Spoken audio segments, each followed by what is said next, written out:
So, Blinn, I'm sending this in chat now. Okay. I threw this together last minute, and honestly, I'm pretty proud of that. Quite a good image, if I do say so myself. It's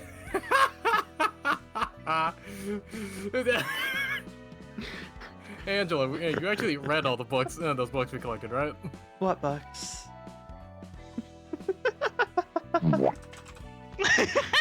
Like, there's such a rant Rollins could go on and just be like, the books that we just spent, that we've been The books organizing.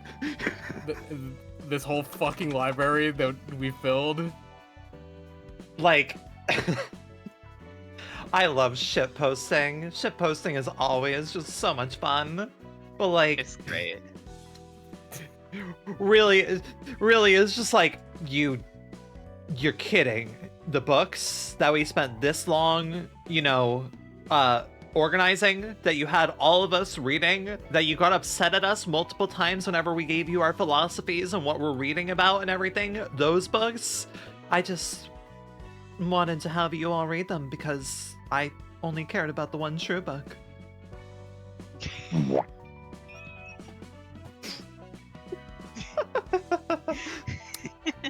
Like, I do not believe this would be Angela. I feel Angela would gladly take the time to read books, but I also do feel there is a part of her that has absolutely not read most of the books that we got throughout this game. Her like, attention span. Dude, this pig! God.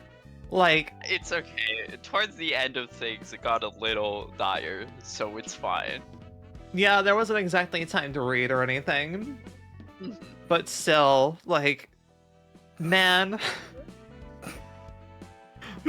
I clicked on like a random thing for that. Right. I love that there has been this one big ass button. Oh, I have to share my screen with you guys, right? Yes, Please you do. do. There has been this one big ass button on my screen that has not been touched until this fucking week because I just had no reason to. I had no reason to touch it or anything. I just, you know, Don't. Yep. Well, welcome to Credenza, and I think the funnier part about this, that you touching this now, I think this also includes some of the modded shit we did, so... Oh yeah, no, I was looking through things, and I'm like, oh, there's... Huh, they did writing for this. They did writing for this. Oh wait, no. No, they didn't. Okay. Oh, is that Gabe? I said bald really badly, and then nothing else. Why are you saying bald? What? Oh, no, Dude, I've been saying this for years! Okay. I feel like Angel of Ruina and Star of the City. Oh yeah, I imagine they did writing. Oh yeah, they absolutely did writing. Oh, they did. These people, at least, I imagine they did writing. We're not gonna worry about Angel. I can pass on worrying about Angel of Ruina. I don't think we have to worry about Angel of Ruina. Next stream. Oh my god. I mean, this genuinely might take 2 streams. There's a lot. There is. Granted, Canard to Urban Legend, kind of short. Yeah, like Urban Myth really only on. Wait, Urban Myth really only on 2? Yeah. We had more in Canard than we had in Urban Myth. Was Urban Myth really that short? Yeah. Yes, it is. Oh, wait, I guess... Huh. Yeah, okay. Weird. That was... Okay, yeah, sure. I guess it do just be... Love Town. Do be that short. God, we're gonna have to be reading a Love Town book, aren't we? Hovering over Love Town. Just like, The Book of Tamari. But I have not I have not pressed this button at all. I have put 180 hours into this game, and I did not. Like, I pressed this button maybe once at the. I think I pressed this button once in like the first or like maybe second stream. And I was like, oh hey, this exists. I'm like, that's too much reading for now, and I have a feeling we're gonna have to do way too much of this if we be at this for a long time. And I was right. Can you imagine how much longer streams would have been if we had to like go through all these I mean, it's not like that insane, but it would have added up over time. And I mean, I guess Oh yeah. the backlog's only that- happening now. Not only that, there's also the general receptions from these fuckers that we have to read. The what receptions? The general receptions, like the Blade lineage and shit. Yeah, the other, and they all have, oh my god. Right, okay, At least these vary, so these could either be really short or very long. uh-huh. So, I have not made myself tea yet, mainly because I'm in the midst of eating katsudon. I'm like, I don't really want to have tea with katsudon. I'll probably be making tea, like, eventually, but, yeah, we're gonna stay in the realm of 4 hours for this. I mean, we can go, like, a little bit over if we somehow are near the finish line, but I'm gonna be real, like, especially with our potency to fucking, fool around and shit, I don't see us getting through all of these in one stream. And we still have the goddamn bad ends to go through as well. Like, yeah, we sure do, and I need to be there for it. You've also chosen a day for this to occur because today Limbus Company patches and does the final bit of the Kanto that we're doing right now. oh yeah, didn't that content Yeah. just release though, or whatever? Or So they release it in segments. So it's like a part Yeah. 1, part 2, part 3, and they do it in a weekly fashion. And part 3 releases today. amazing. Literally today. And Granted, that is around, I want to say like 4 hours from now is when they update it to have the content. Interesting. I will say, I haven't decided yet, but my friend does immediately stream it once it's up. Oh my gosh. So you might genuinely be like going right from this into that.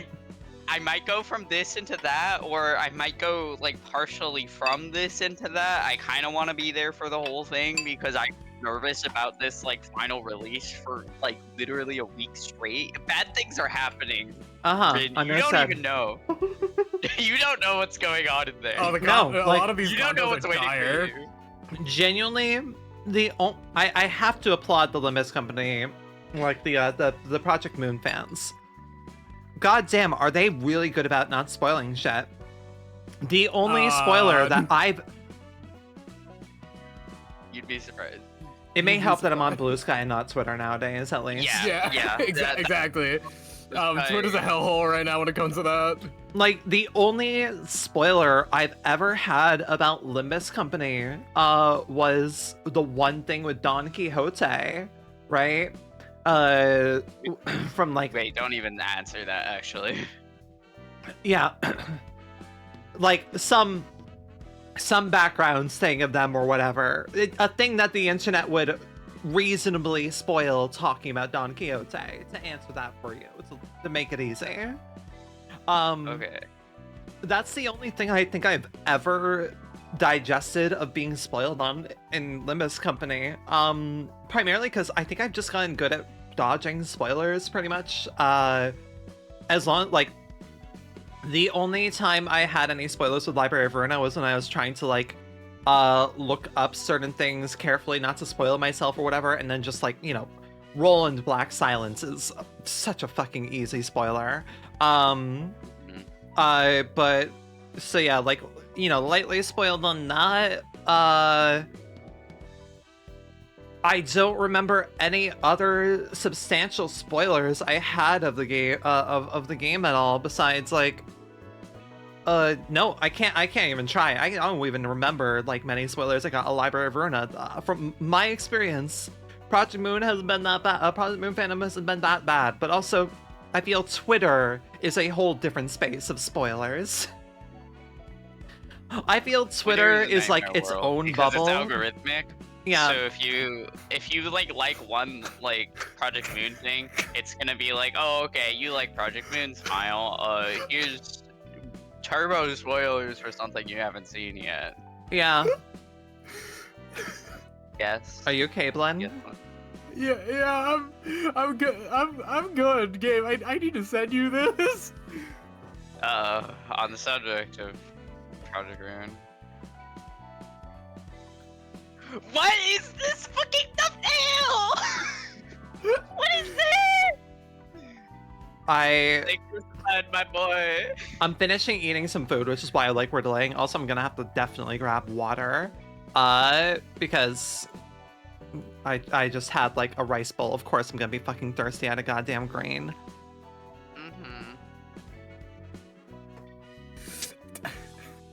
The fucking more I look at it, the more I laugh. It's not that serious. But yeah, no, we have a lot of reading to do today, and we're already starting a bit late, like a half hour late. It's okay, we had to get food and everything. I'm gonna go get some water really quick. That feel when I'm like, you know, let me post on Twitter for once, but Twitter is fucking useless. I can't wait for Twitter to be to fully die. Right, I'm gonna grab water really quick. Y'all talk about what you want without worrying about me for a second while I grab water. Alrighty.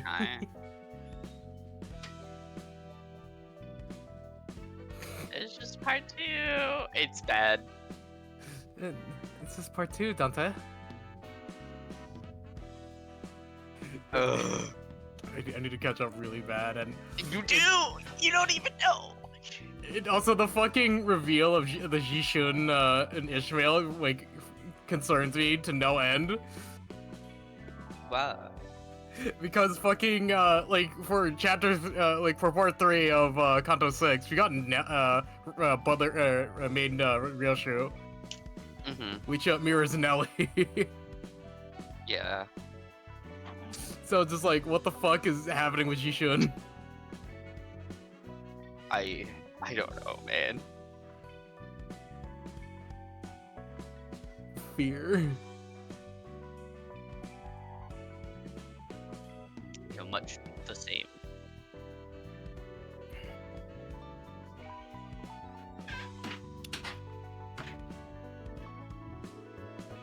I missed this Hello. soundtrack. Hey, what's up? You missed the smooth jazz at the library. I always do. My beloved diegetic smooth jazz. What this library is missing? Freeform jazz. Freeform jazz. Roland, you must acquire a taste for freeform jazz. I feel Roland is a guy who would have some interest in like the saxophone or something. Yeah, he probably already likes it. Then again, he is Mr. Piano Man, so. No, that is not him. That's not who. I mean, he has a lot of piano in his music, is what I'm saying. But yeah. For a very obvious reason. Looming threat in the background. Haha. It feel Hermie is gonna like tune into this stream for like 5 minutes only for these 3 characters to be read. Fucking looked at the mod that he's been constantly suggesting For like literal, I think Hermie has been suggesting this mod since like I believe at least December.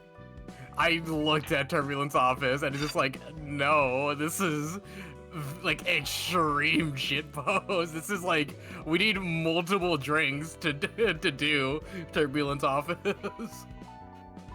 I mean, hey, I can make that next donathon. A goal for the next donathon. Give us enough money, we will do Turbulence Office.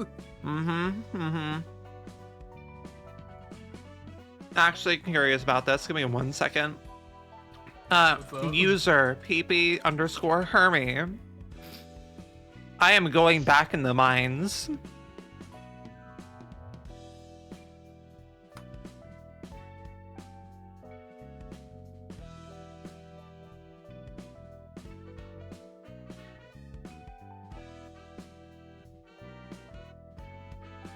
I want to see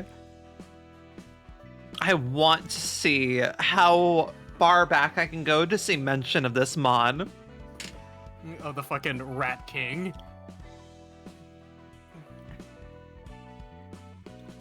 Because I Hermie has been a pretty long time fan, let's be real. Hi Shaper. I'm surprised it took a minute for people to like check in and come by and stuff. Hell, Gabe and Blinn could have swept up first if they won. I usually don't. I usually don't either. Uh-huh. I have no need. For I am the trooper. Like, I believe Hermie has been here for pretty much the majority of the goddamn, I want to say that Hermie joined around, either Canard or Urban Myth. Yeah, Hermie started coming in around, December. So yes, earliest mention of Pete is, I believe right at the start of Leo, because yeah, that would be December is right at the start of Leo, and Hermie mentions on, let's see, is this December 30th? On December 30th, Hermie says, Hermie's like, Pete and Star of the City won. Pete Page and Star of the City won. And I'm just like, you have been committed. I full respect. You've been committed to your boy Pete. It is very amusing. It is very amusing. All right. I also took a look at the sprite work for Turbulence Office, and it is nightmarish. It is really funny though. Like the fucking Rat King in that mod is just a shrunken down like Pete sprite with a fucking crown photoshopped onto him. Awesome. Life is beautiful. Shrunken down. Yeah, like scrunched. Amazing. Amazing.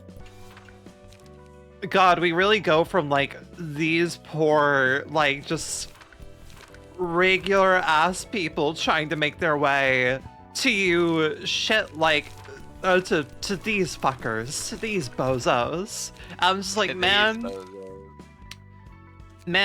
Carmen, what do you got against the poor and homeless? What do you got against the poor and homeless? Yeah. I don't think that's Carmen's issue. I think that's the city's.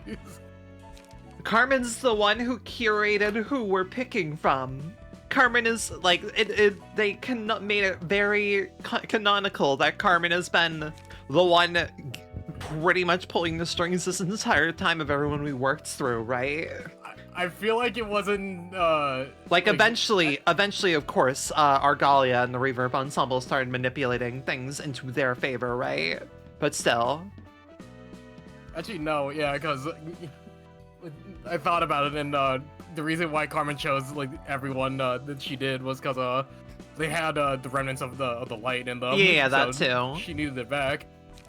But I have to imagine, is... Because I imagine there are still people out there with remnants of light in them, or no, because the entire game was getting every last bit of light, right? I will neither confirm nor deny. 3... Okay, I need to do a damage assessment here. I never did this, despite saying we had so many bodies. I did not count the bodies. I did not want to count the bodies. We're gonna do a damage assessment. You did not want to turn around. I did not want to consider the mountain of bodies behind me. We have, okay, I have to bring out my calculator for this, I have a feeling. So we have 3, 4, 3, 4, 2, 4. That one should be 4. Hold on, the Pierce Bistro should be 4. There's some pages missing. Do I not have their fucking oh no. Wait a minute. Do I not have their pages? I mean, hey, we could burn them real quick to get it. like, check in real quick. I, for sure fucking hell, have Jack and Pierre's pages. Burn them real quick. Get them. Jack. Oh, I guess I just never got... Well, okay, those could have been useful passives, I guess I just never cared about.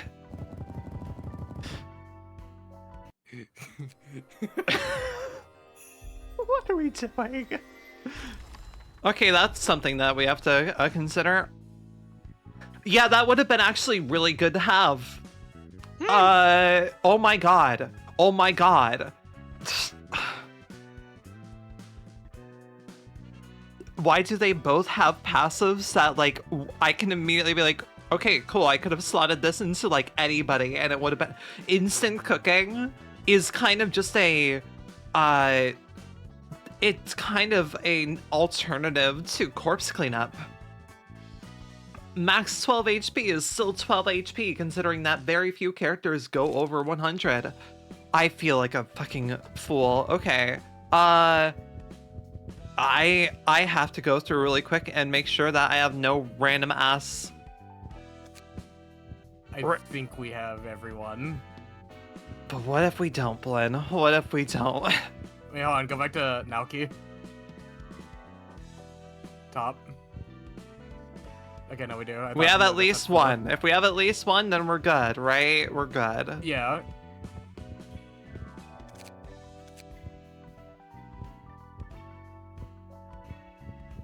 One thing that I hadn't thought of was this factor. There's one I possibly need to get. Just do this. I'm glad we're doing this right now. I had to have some of these pages at least.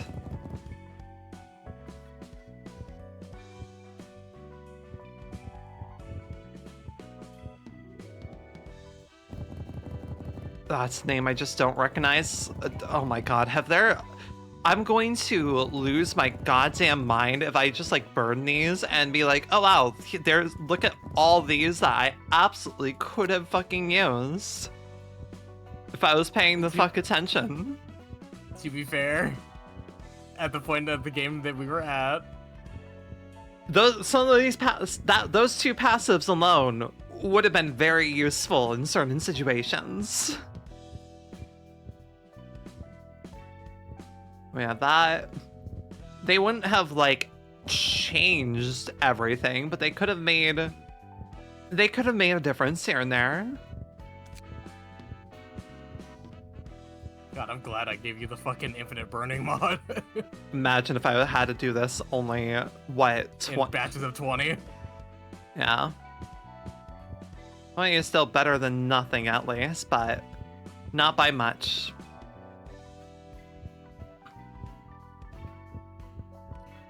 Okay, I think Star of the City onwards, we are completely fine, because Star of the City, I could not leave anything behind. You really couldn't. Especially since, I mean, like, most of them had gold books, right? So... There was a lot of object in ours here. A lot of gold.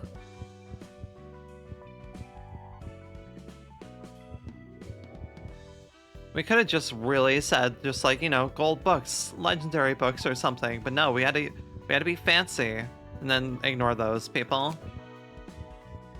And then we definitely have these. And then we definitely have these. All right, burn like a ton of books in to total. guarantee that we get things. Oh, hey, we've collected all key pages. Yippee. There was an achievement for collecting all key pages that I definitely did not have. All right then, that, you know. Yeah, could have been, none of these, at least, are, yeah, none of these are things where I'm like, alright, I cannot believe we did not have this. Max value by +3 at 25% chance? That's not bad. There's entirely RNG based though. Is entirely RNG based. That is fair. That is fair. Okay, cool. Back to my... Now we can read. I was gonna do numbers really quick. Actually, Oh, right. I mean, could just look up how many key pages there are. How many key pages are... You know what? I will do that real quick. Because we subtract... We can subtract a decent amount. Reverberation Ensemble is all intact. Anything like...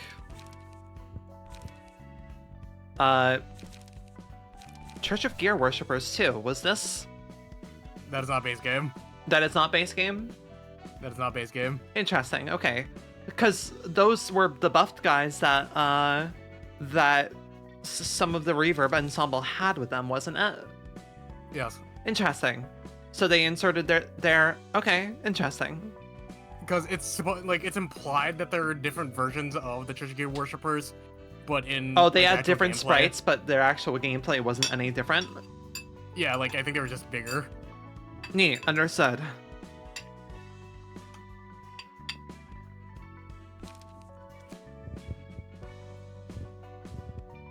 Man, we have so many bodies to go through. Okay then. The mountain of smiling corpses. It's not gonna help that like some of these are in, because if I remember, some of these are in first person, some of these are in not in first person. Yeah, it's like reading a book. Some of these are in second person. God, we are really okay. Gotcha. I should have made some wine. I should have gotten myself Made some wine? Damn. I Some wish. fucking mead. I wish I was that kind of an accomplished person that like had the ability to make wine as she wanted to. Oh man. Okay then. God, you just reminded me of like I've been watching like a lot of videos of how to make mead. This is like it's very tempting to make mead. I know, they make that shit look easy.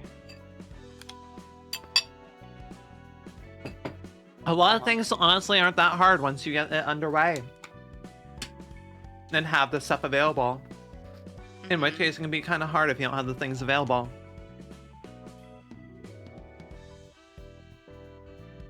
I am not going to worry about doing a voice for any of these until we start getting into Star of the City. Oh yeah, no, I'm not doing the voices. Because I deadass do not remember any. Okay, I remember a decent amount of these things, and plus, like, I'm gonna be real here. It's not exactly hard for me to tap into Sayo's type of energy, but it's not even first really person. refreshing It's not even See first all the person. people you killed. I'm Hey, just but- gonna be reading as Roland. Uh-huh. God, this is this really is just Roland being like, you haven't read any of these. Okay, gotcha. Right. You haven't read any have- of these fucking. Fine. We have so much time on our hands. We are reading this shit. Like we out here in the outskirts now, Angela. We got nothing better to do. I guess Gabe can just read into Tipret's voice, and then someone does Nutcheck's voice every now and then. If you want me to do Tippereth, I can do that at any point in time. Just reminding you. I'm sorry, Gabe. We have summoned to. Why are you apologizing? I can just do this. Because we know what happens when you do it for too long. I have Get water in locked me. in. I do get locked in. Yes, you get locked in. All right, beautiful. Oh my god. Fuck All it. right. All right. Man. Of course. I should have. I'm going to pour myself a glass of wine eventually. There's so many to get through. Okay, wait, Blinn, what's the count here? What's the count? That is actually really like surprisingly harder than I thought it'd be to figure out. All right, I am pulling out the calculator then. Like I thought the wikis would have like an actual number, but no.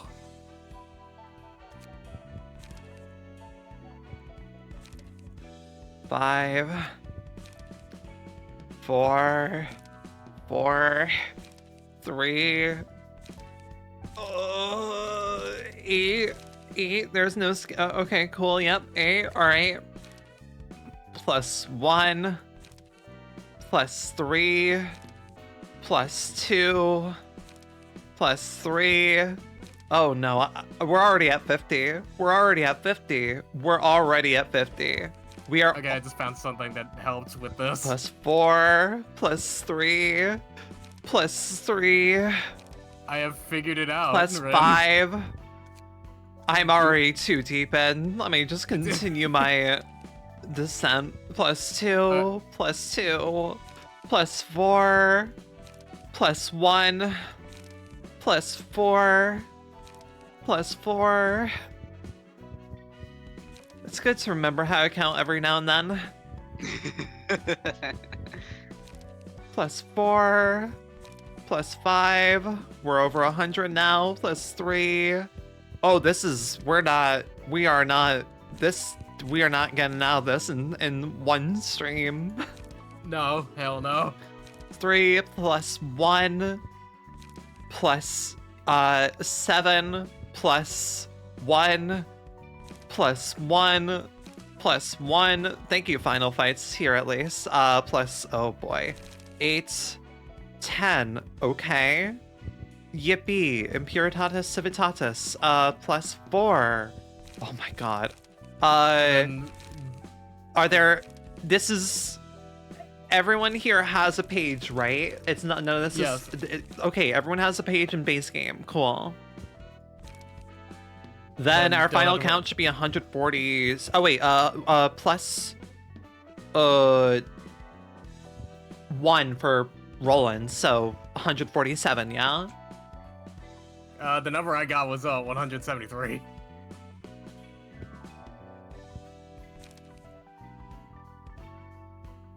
But I assume this is this database is also pulling from other shit as well. It has to be pulling other shit, unless I like somehow miss something there. Oh boy, alright, yeah, we're gonna... A lot of people we killed. Because remember, there's also some other things that this is not taken into account. Like yeah? Remember with the sweepers, there was a lot of them that came into the library. Yeah, and also, like, a lot of these pages are general pages. Well, not a lot of these. Like, these are all, like, general pages, right? In which we killed, like, groups of 4 or 5 of them. So yeah, our body count is easily probably, like, 300 or something, if I had to hazard a guess. I'd say a bit higher than that, but yeah. Look. Easily 300 means it can go far higher than 300 in true David of the Devil fashion. Somewhere over 300. You gotta just stop caring about the number when you reach a certain number. You gotta stop caring. Alright then. I'm going to... let's see, where do I have a counter here? Here we go, here we go. I'm gonna get my Jono thing up, except we're gonna, like, go ahead and, Or repurpose it. repurpose it.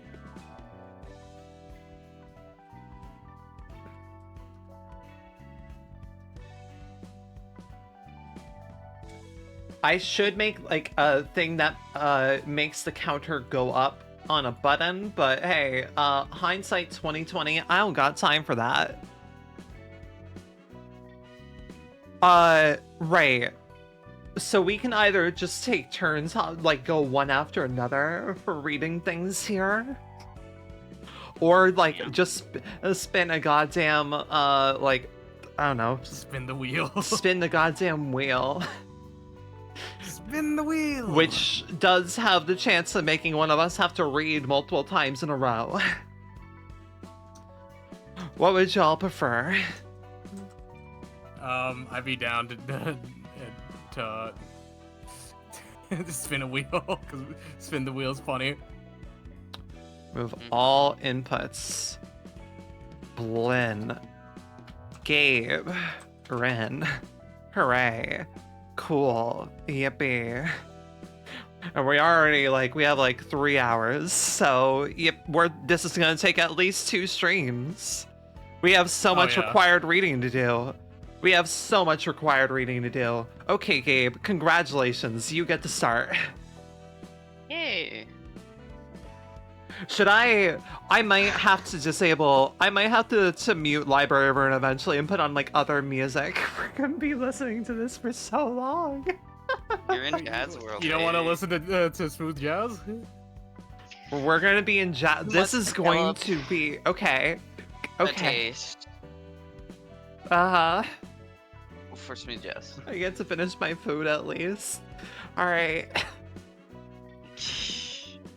You don't have to do Tiferet voice. I was charging it up. Because we have to consider the fact that, like, there's at least 147 books here. That is at least The 40. issue is, if I...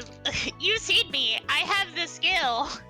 How I did the fucking tip for the voice the whole, 3 hours we were doing that April Fool's stream. Yeah, I know. But my worst case scenario, if I, start dying or for whatever reason, I could just go back to that talk, because that guy isn't too hard to voice, even though I fucking hate him. Anyway. Was that Tipreth or Gabe saying I fucking hate him? That was him. Smiles so sweetly.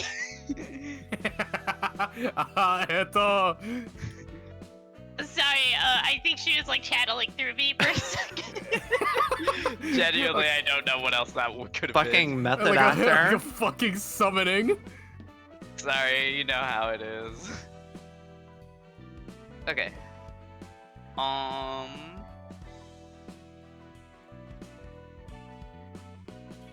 Do I want to do the tip voice?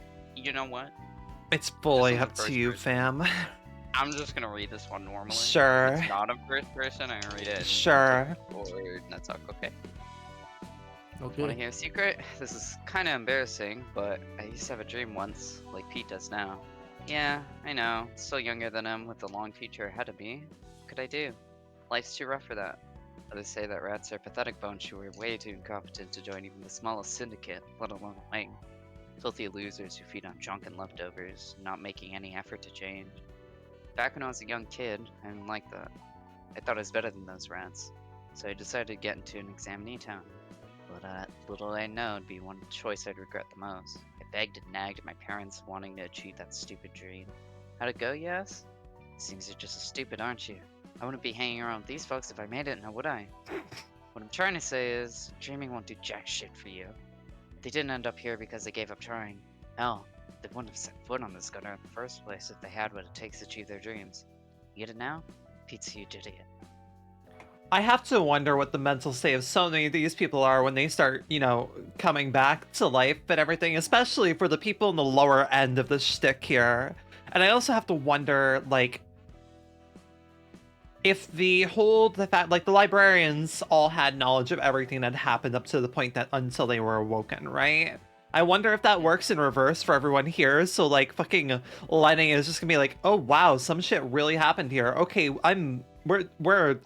nope, getting the hell away from everything.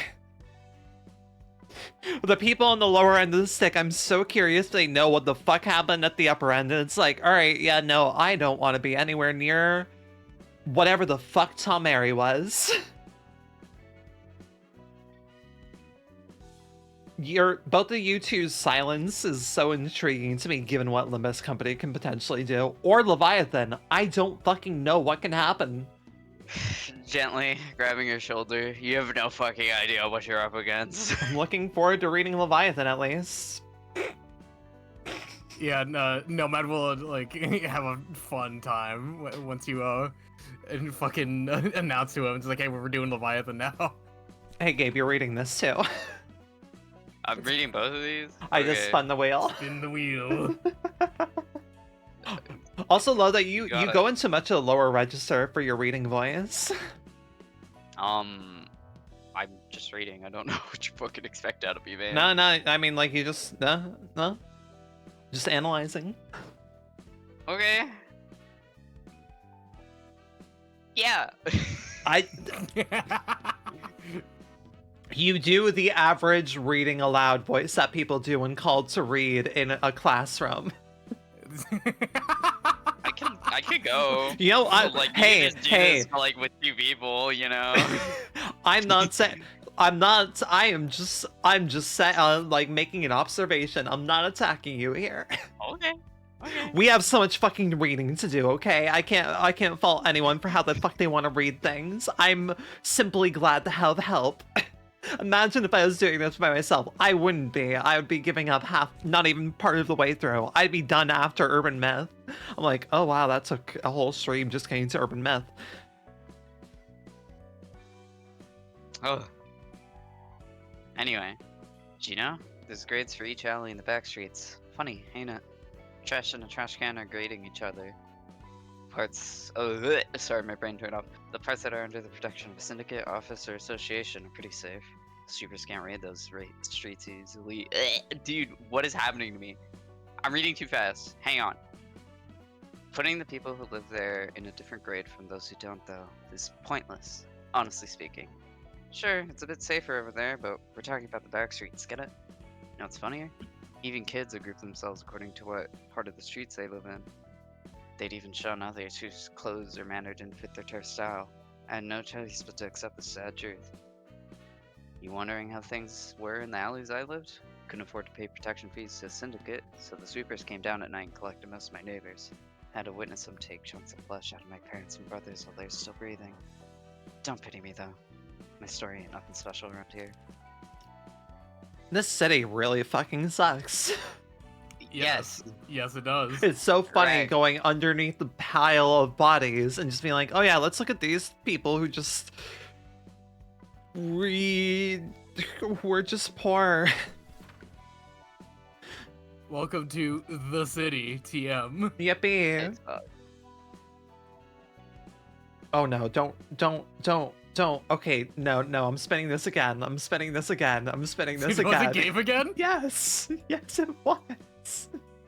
To be fair, it's a 33% chance for either of us, for the three of us. Yes, but it still doesn't make sense that it rolled him again after I did the reroll.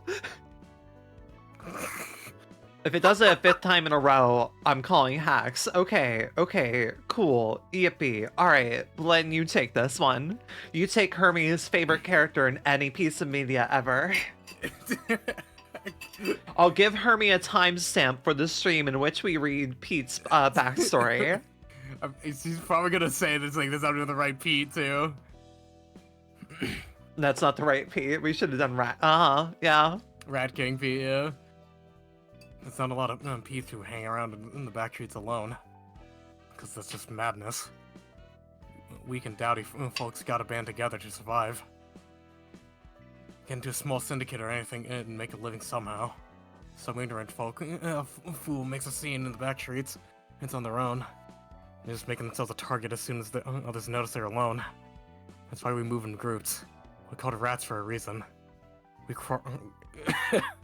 We crawl about in the dark in packs, and jump at and pray for the chance to bite them apart when we spot one.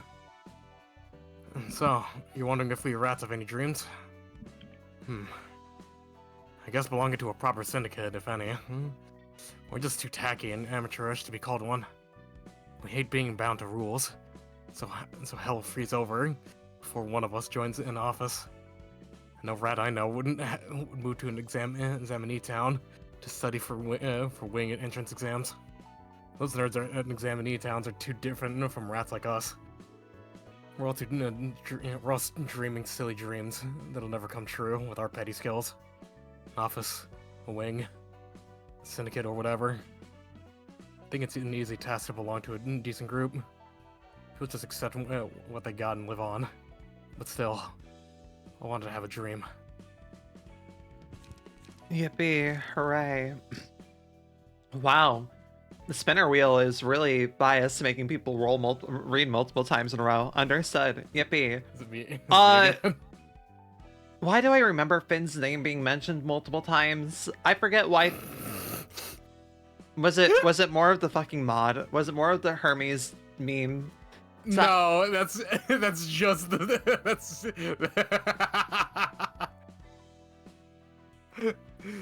that's that is just the modding community with Finn. Okay. What? It's really funny. Okay. Context. So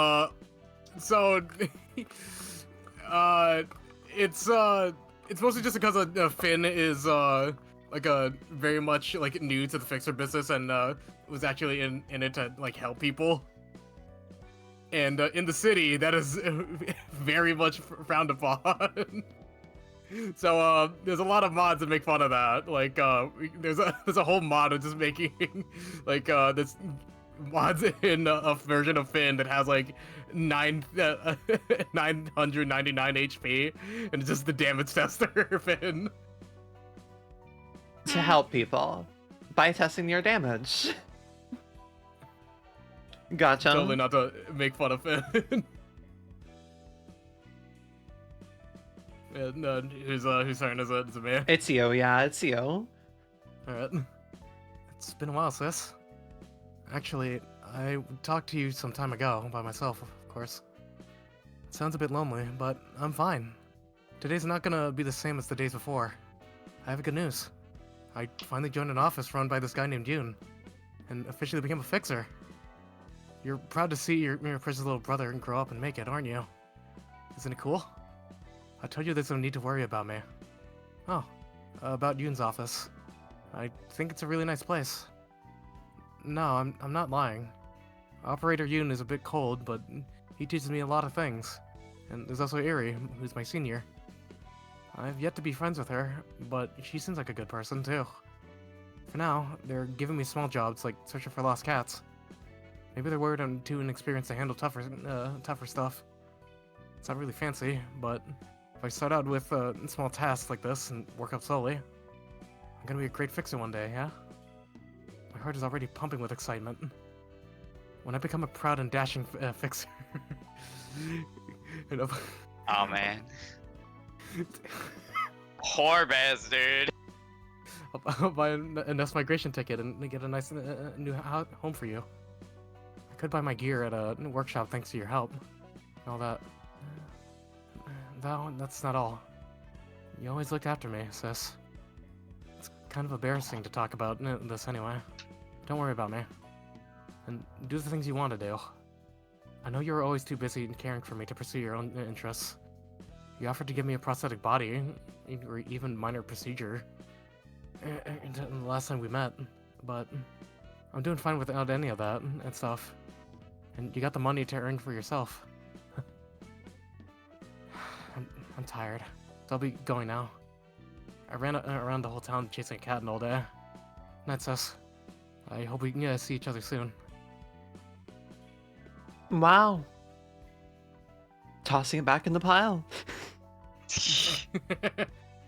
Don't care, next book. All these...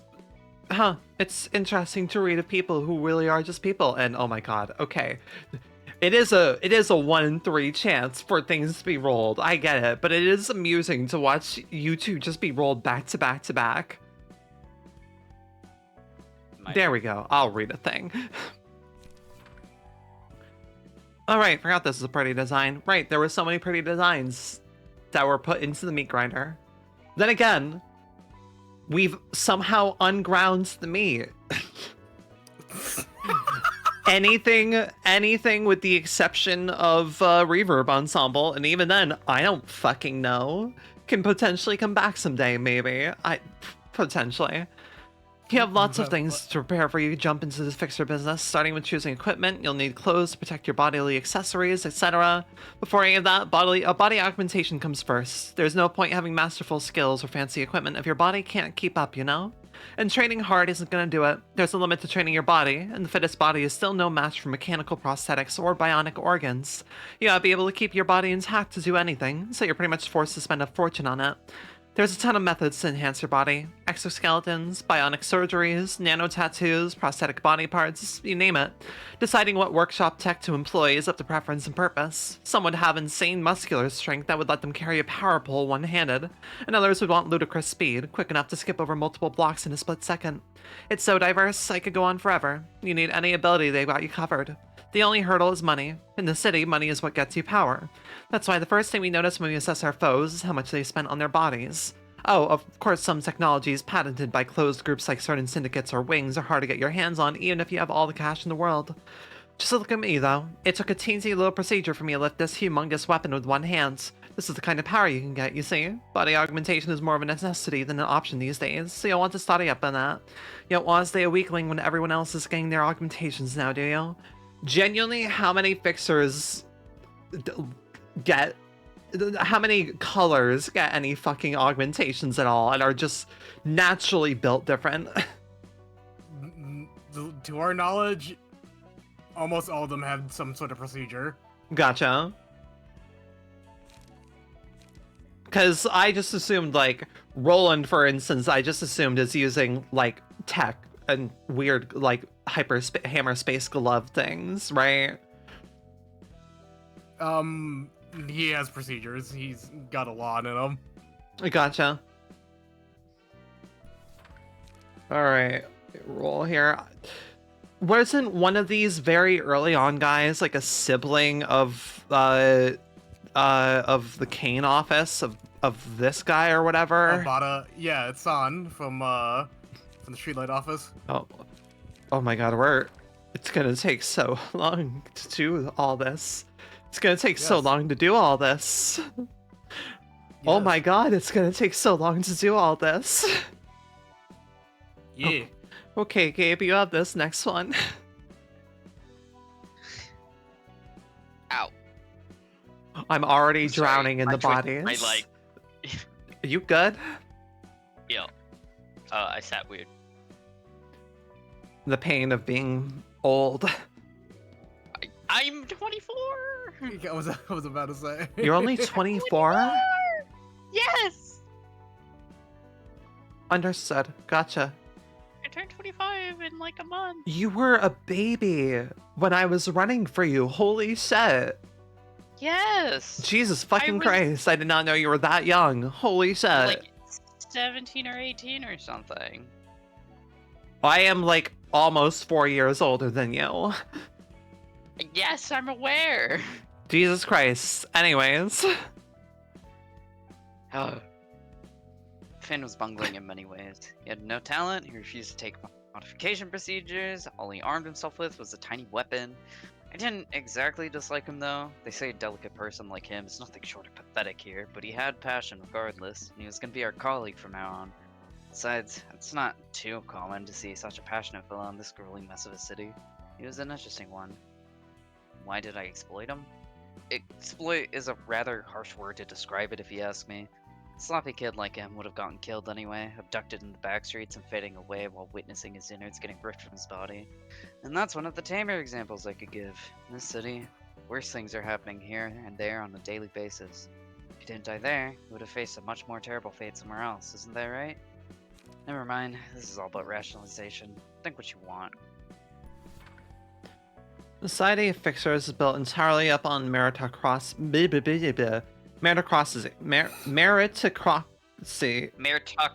Meritocracy.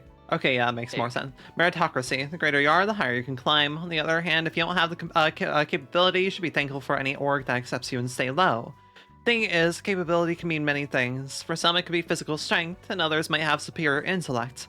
Seems kinda unfair to me that they would make arbitrary evaluations of concept that can be taken in so many different ways. Not that I think I have some hidden talent that deserves a better grade or anything, though. I do feel a bit upset, but I think I'm in the right place. The jobs I usually do are looking for lost cats at night. You can tell how low my spot is, yeah? I'm not a huge fan of the jobs I'm doing right now. Of course, I mean, sure, I wouldn't say no to some flashier requests. I just accepted to carry on with my life. God, Brotherhood of Iron was at the beginning of the game, I forgot. Since, you know, Nomad likes this outfit so much, and it's from the first few hours of the game. We're gonna be here for so long. Yep. Alright, Blinn, you wanna take this one? Sure. I'm just gonna forego the wheel at this point. We can just go in order here. Forgo the wheel. I think we're gonna be here all day if I'm continually spinning the wheel and then being like, well, damn, Gabe has had to read 50 times in a row because of the wheel. And am I doing Mo? Yeah, go ahead and read. Oh wait, yeah, read Mo. Yeah. Alright. I frankly don't recommend replacing your entire body with a machine, especially with a cheap one. Aside from the basic issues such as vulnerability to damage and creaky noises, cheap prosthetic bodies compromise too much. And you're basically giving up on all the joys of life. Can you imagine? You can't taste anything when you eat delicious food. You can't feel the softness and coziness of a good bed. And you can't feel anything and get stuck in your body. Be it a piece of paper or a knife. The head remembers those feelings, but you can't experience them again. There are ways to overcome it, though.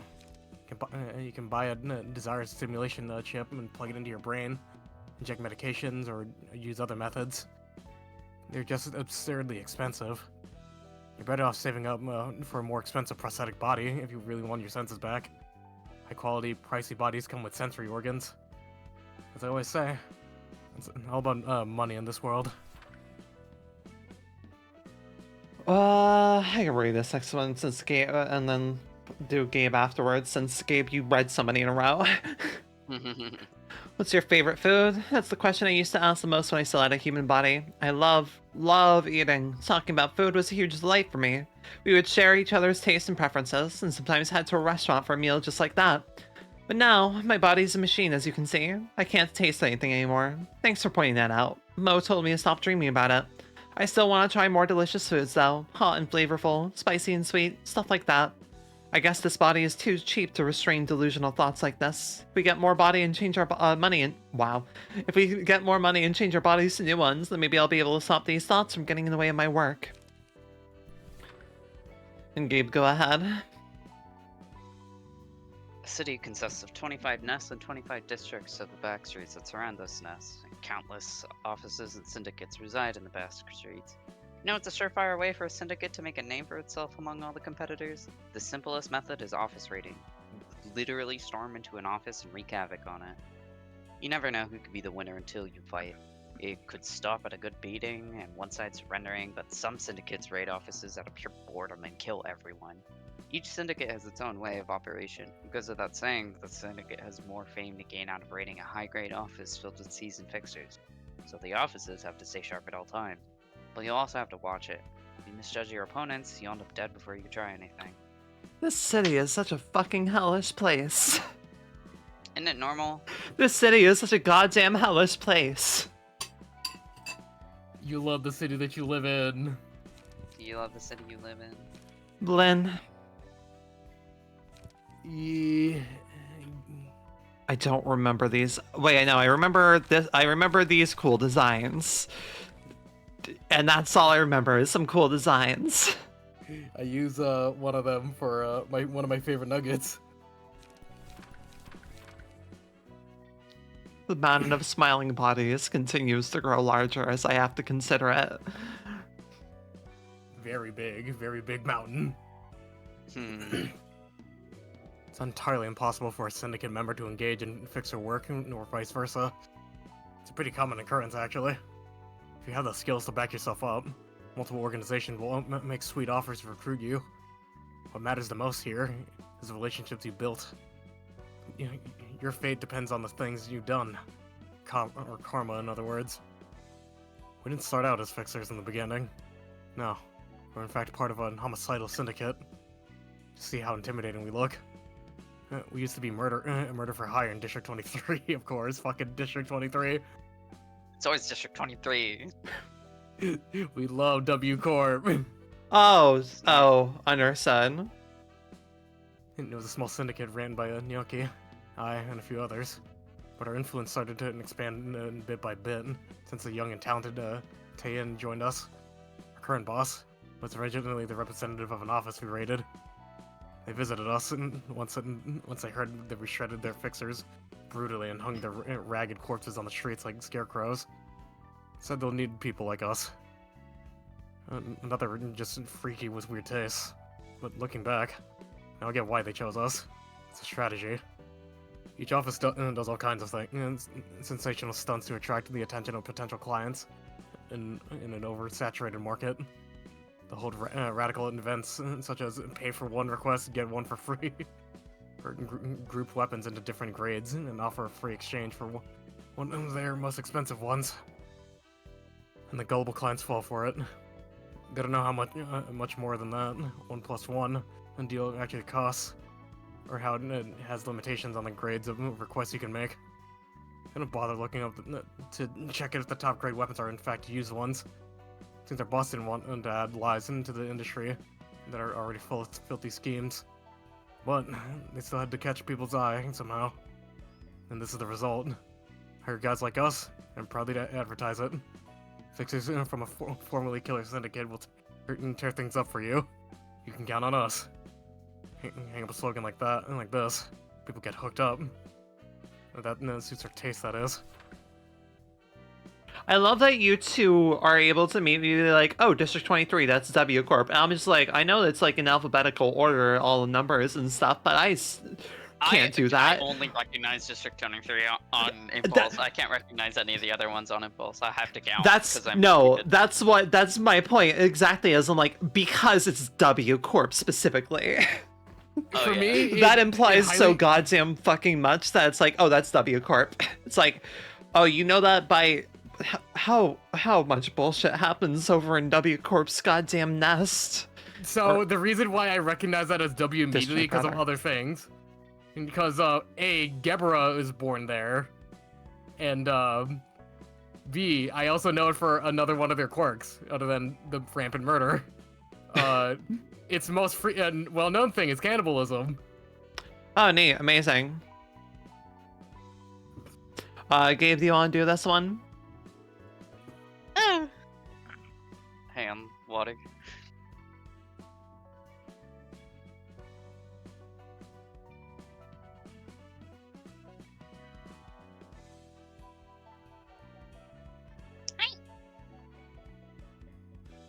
How's my new weapon? Isn't it sick? Union Co. is a go-to workshop for brand new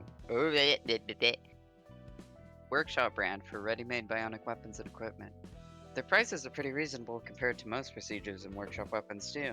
And on top of superb performance, you can replace or attach them easily without having to worry about allergies, so it's pretty damn handy, you see? Oh, bionic weapon's pretty simple. It's like a weapon you attach to your body. It's not at all scary or dangerous, though it could feel a bit awkward when you use it for the first time. In my case, I accidentally ripped Naoki's clothes while walking by and cut my own cheek when I flailed it out of frustration. But now that I've gotten used to it, I feel as if I have 3 hands. If you have trouble finding the perfect procedure or weapon for you, try bionic equipment. Guaranteed it's good. There's a huge variety of workshops. As diverse as syndicates and fixers are, and weapons need individuality to stand out in this day and age. Old-fashioned swords or guns won't stand a chance against modern weapons loaded with new technology, I bet.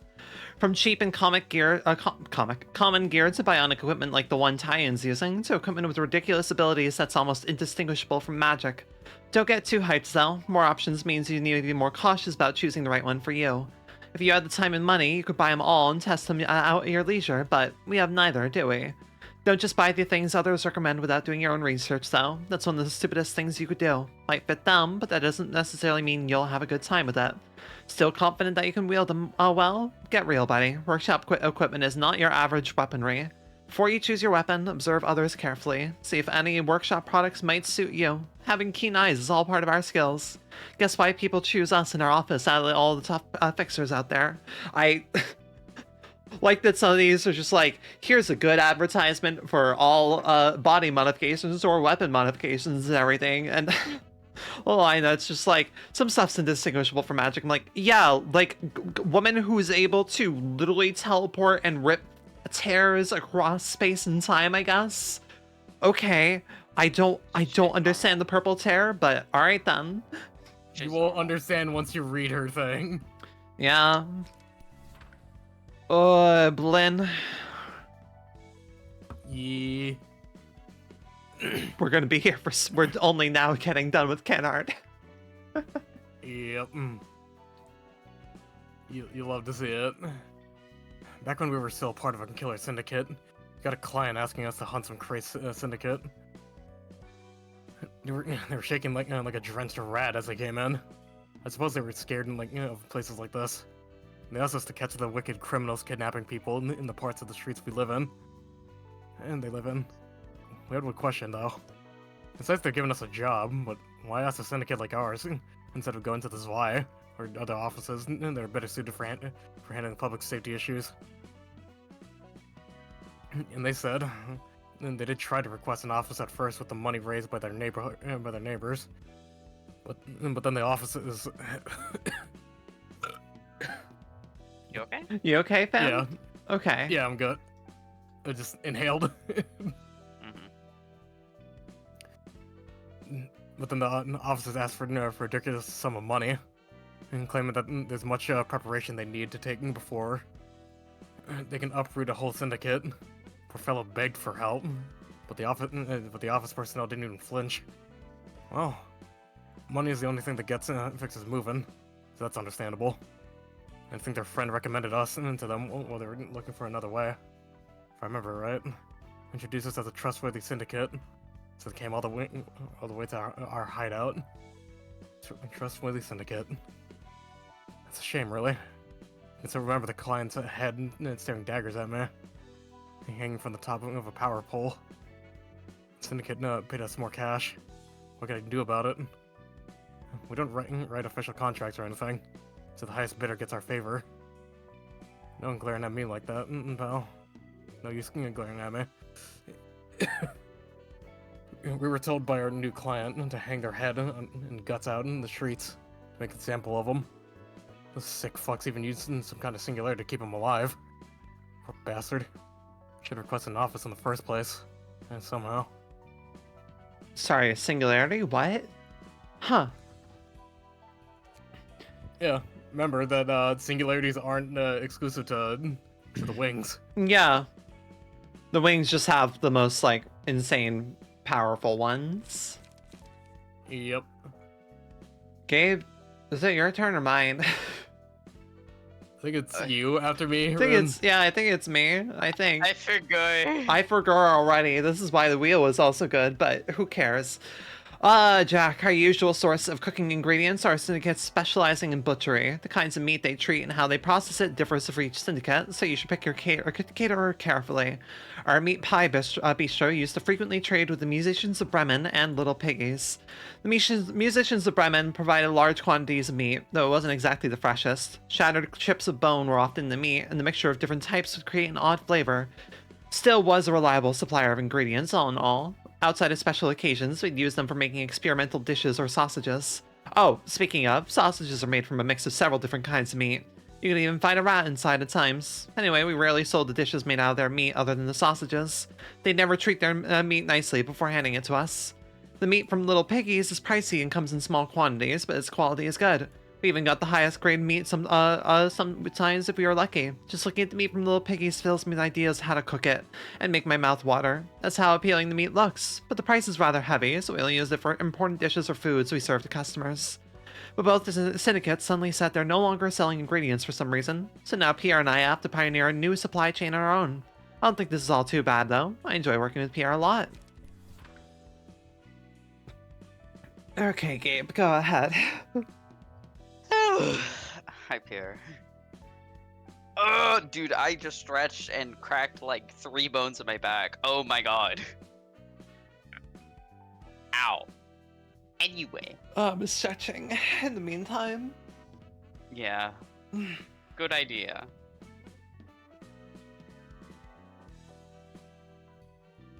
Ugh.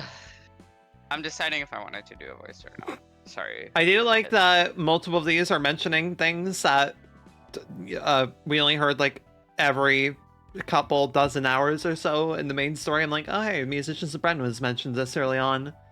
Maybe I should have been reading these at the same time the story. Would have made life a lot easier. Maybe. It's fine, it's normal. Be what it be.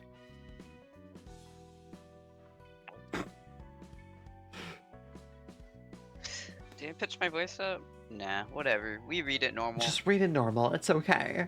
We read it normal. We have so much shit to get through, man. We have so much shit to get through. It's why I'm doing it kind of like my regular voice. Yep. Most cooks who live here have the same dream, becoming one of the 8 chefs. They're the people who pursue the ultimate delicacy. Their way of cooking will give you a thrill just hearing about it. You don't feel it? No, I'm sure you can feel it inside. I sound crazy?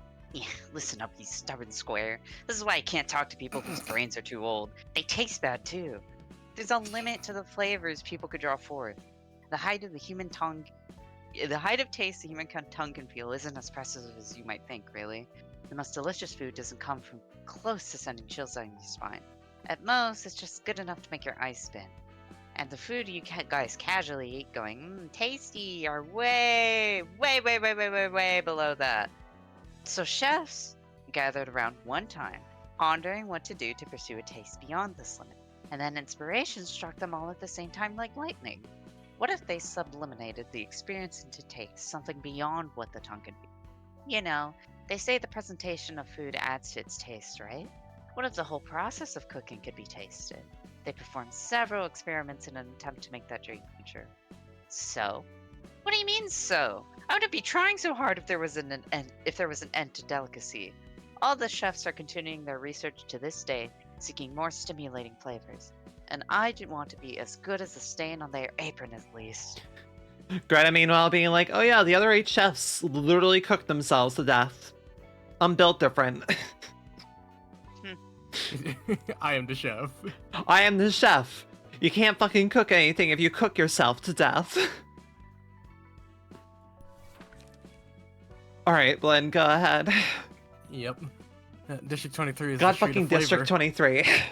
It's, like I said, the cannibalism Yep. district. And everything is permitted in the pursuit of making delicious dishes. Even dismembering humans? Isn't that exciting? I guess walked into a restaurant for a meal, but then the chef fell in love with them. They had the perfect amount of tenderness and girth. And the chef pulled out a knife and the guest ended up on a plate. You'll become the food you appreciated one day. And others will appreciate what you've become. It's a common story often told in these streets. Well, if you really become the main character of one of those tales, be honored. That means the chef saw you as an excellent meat. This is one of the best compliments you can hear in District 23. The more you know. God. Butchering a human is a lot simpler than butchering other animals. Most of them are smaller than us, which means we can subdue them right away even if they try to resist. Oh, I'm not saying you necessarily have to be tall to be a butcher, so don't be discouraged. Anyway, humans can be a bit noisy, but they're very handy to deal with overall since there's little to worry about compared to other meats. Besides the 8 chefs, for them, human meat is the one and only ingredient that matches their pursuit. Some buzz about how the process of cooking should be part of the flavor. You can't do that with any other meat, so you'd better watch it. If you dare wander this part of the town, your destination might end up being on a dining table. Who are these people again? Oh, hey, Lulu's flaming bat. Right, these were the burn mechanics were introduced. Remember Lulu, not for her, but her passive, Lulu's flaming bat. I like how that's how you remember. I gotta do something to remember these people who are so deep. I love how it's like, oh yeah, look, there's just like 1, 2, 3, 4, 5, 6, 7 categories. There can't be that many books, and then you start going through it. It's like, ooh, oh boy, built different. All right then. Simply built different. Built different. Gabe, My turn, right? Gabe. Yes. Yeah. I was just fucking confirming. Jesus Christ. No. I was confirming with myself because I was like, I'm pretty sure. I'm pretty sure. Don't fucking yell at me. I wasn't yelling. I was just like, Gabe. Yes, Gabe. It's just, like looking back at the wheel, trying to figure it out. Oh no, I closed the wheel tab. I gave up. I'm just like, we're just gonna The go in wheel turns isn't real here. anymore. Exactly. The wheel is but a figment of our imagination. There's so many books to read, and we're barely any way through. Ugh. We're almost done with urban myth. What do you mean? My mother was a fixer with a high grade that every one of my peers would dream of reaching. She was the envy of all, a radiant individual who received endless supplies of various expensive equipment and guarded constant recruit offers from other offices. Does that mean I had a safe, comfortable childhood under the care and wealth of such a wonderful person?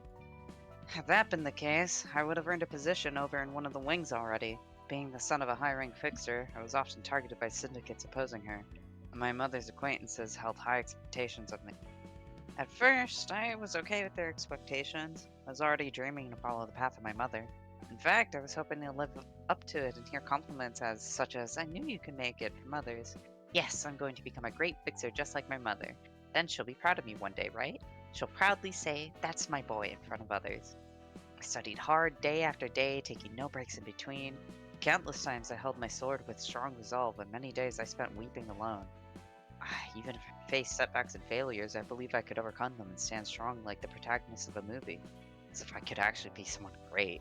Still better than Finn, at least. Isn't there more? Huh? Oh, Yeah, there there's- was. Sorry, I didn't know there was another paragraph. I thought we were at the bottom. Baited me. In Sorry. the end, I grew into an ordinary, aspiring fixer. and I learned that I was only an average person with no talent to show off. When I entered an ordinary office with my ordinary capabilities, my mother seemed very glad to hear the news. She said an associate office with this is a good start, and I will certainly be able to become successful if I work my way up slowly. However, I was greatly disappointed in myself, and I couldn't look my mother in the eyes until I said my final goodbyes and left the house.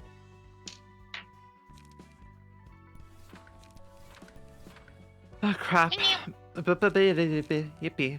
Another day without work. Fantastic. There's gonna be some case for us to take care of, like fly tipping or something. I clicked off of the goddamn fucking thing because I pressed my right mouse button because I'm gonna crash out. No more books. No more bugs. No more bugs. I've decided I no longer want to do bugs. No. Gonna forget how to move at this rate. If I told my friends about this, they're gonna whine like, well, isn't it a good thing that you have a lot of free time, or you're well off or about to starve from the lack of requests. Those dummies. Think about it for a moment. You need results to promote to better fixer grades and see some growth in your office, right? And that's gonna lead to higher income for us. For now, I'm working with my boss San and some dork shaped like a ball of rice cake. But things could be better than this in the future, yeah? It's not like I have problems with my coworkers. I'm talking about stuff like weapons and office interior. You know, those kind of things. You get what I mean. I do bicker with Mars and snap at him often, yes, but that doesn't mean I hate him. San and Mars are both precious colleagues to me. Though yeah, I know what you're about to say. If fixers develop private feelings for each other, it could be much harder to bear whatever happens down the line. I know what I'm doing is stupid. I have wits, unlike Mr. Rice Cake Face. But we're humans, it's just something that can't be helped. How could we just strictly detach ourselves from one another and focus on work? I tried acting nonchalant, I did, but I guess I can't do it. San said he feels the same. Gotta envy Mars for being cool-headed all the time. Love that we just have pages that are just Lulu's friends. Yippee. Yeah. Wait, there's Lulu's friend page 1 and then Lulu's friend page 3? I think we're missing one. Fuck it. They said I obtained everything. Fucking... Just going to Cantor. Not Cantor, Urban Myth. Just go to Urban Myth. Simple. There's no Lulu's friends page 2. No, there is. Wait, is there? There isn't. What the fuck? It's about to be like, I'm like, we don't really. Okay, understood. All right then. Great. Project Moon, everybody. The peacekeeping office provides protection for requested territories and for a certain time. Lulu is one of those offices. What are they protecting against, you ask? The city, obviously. What I'm saying is, their job is to keep the area safe from all sorts of happenings and incidents that occur in the city, of course. There won't be much to do in the area if it's too small or peaceful. But, man, compared to us who had to wait indefinitely for someone to make a request, Lulu's living a good life. At least she does something. And they don't have to worry about starving to death, even if they don't get requests. Bald. Bald. Bald. Bald. Bald. Bald. Bald. Gabe, this is you? I'm bald. End of statement. You must be bald. As a friend, it's unfortunate that Lulu is struck with grief. I don't have any tears to shed for her, though. I've got my own share of rough experiences. I'm just not sharing it with others. Well, I did say I'll help her out, but the truth is, my office figured that we could find plenty of valuable loot in the library, and that's pretty tempting. And the other one is probably thinking the same thing as me. I mean, dummy would actually head to such a dangerous place motivated purely by a friend's sob story. That kind of intimate and deep relationship is long gone from this world, especially in this business. That's why I can't understand Lulu. Sure, let's say that her colleague died there. Even then, she should be valuing her own life, shouldn't she? She'd be so stupid at times. Well, have to go in with her anyway. I feel and I put like up a counter for how many we've like done, and I immediately forgot to update the counter. 1, 2, 3, 4, 5, 6, 7, 10, 14, 18, 22. Yippee, cool. All right, that's good progress. We've gone through 22 of these already. That's pretty good progress, my gosh. An associate office is one that is in a cooperative relationship with one of the associations. The advantage of this designation is that its fixers will not have to worry about starving since they're paid a stable salary, and that the office simply has to handle tasks given by the association with proficiency rather than having to deal with clients and accept their requests as ordinary offices do. Spending days without any incident happening in the area designated for peacekeeping can be admittedly boring, though it's a blessing to have such a peaceful day in the city. I was grateful to have such serenity each day, reasoning with Lulu's occasional complaints. Is boredom the only downside of being an associate office? That's not quite true, because we're under the direct command of the association, we're forced to take on any undesirable tasks they give, even if it carries the risk of wiping out the office. I can't blame the association, so I only have myself to fault for failing to save my guys. Alright, we've successfully made it through the first 2 of 7. Do you two have regrets They only yet? get longer. Oh boy, they only get longer. Lynn, this'll be you. Alright. I still remember the day when the 3 of us met for the first time. It was when I joined my previous office. I was actually scared back then. It was the first workplace I was assigned into just after I became a fixer. I was hesitating in front of the glass door, wondering whether I should go in or wait for someone to open it. Then I heard a sound coming from inside. 2 people arguing with each other. I decided to get close to the door and eavesdrop on them. How tight did the bonds between our fates and have to be to lead us here? I mean, both of you and I are first-timers. Is it reassuring to be with a familiar face? Not at all. When is this Julia person coming anyway?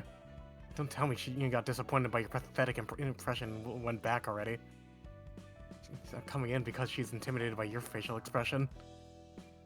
She gave me a glance, turned back to the tall person with an even fiercer gaze than moments ago, then kicked him in the shin and came shredding along towards me. The tall person followed, rubbing his shin.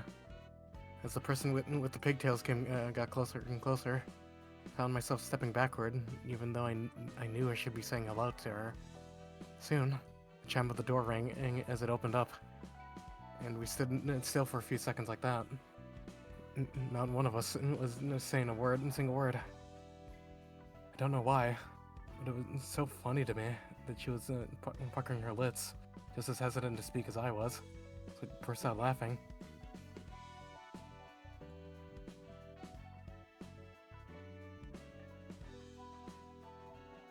Huh. Alright, Gabe. Hi. Hey. Hi. Hi. Son and who? Oh my god, I was about to fucking say that really like in Spanish. Like high fucking accent. Like, yeah? San and Julia are old fixer friends of mine, and San's from the streets of District 21, the same place I grew up in. This is a secret I've only told Julia, but San actually used to be a huge coward.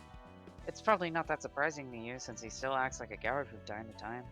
Thinking about the old days makes me laugh though. Oh, that's a question mark. I'm fucking stupid. Anyway, He'd always train himself so he doesn't lag behind and end up getting scars on his face. And one time, he walked into a dark alleyway saying exploration shouldn't be a problem for a brave person even though his face was already full of fear. He ran back to me in less than a minute.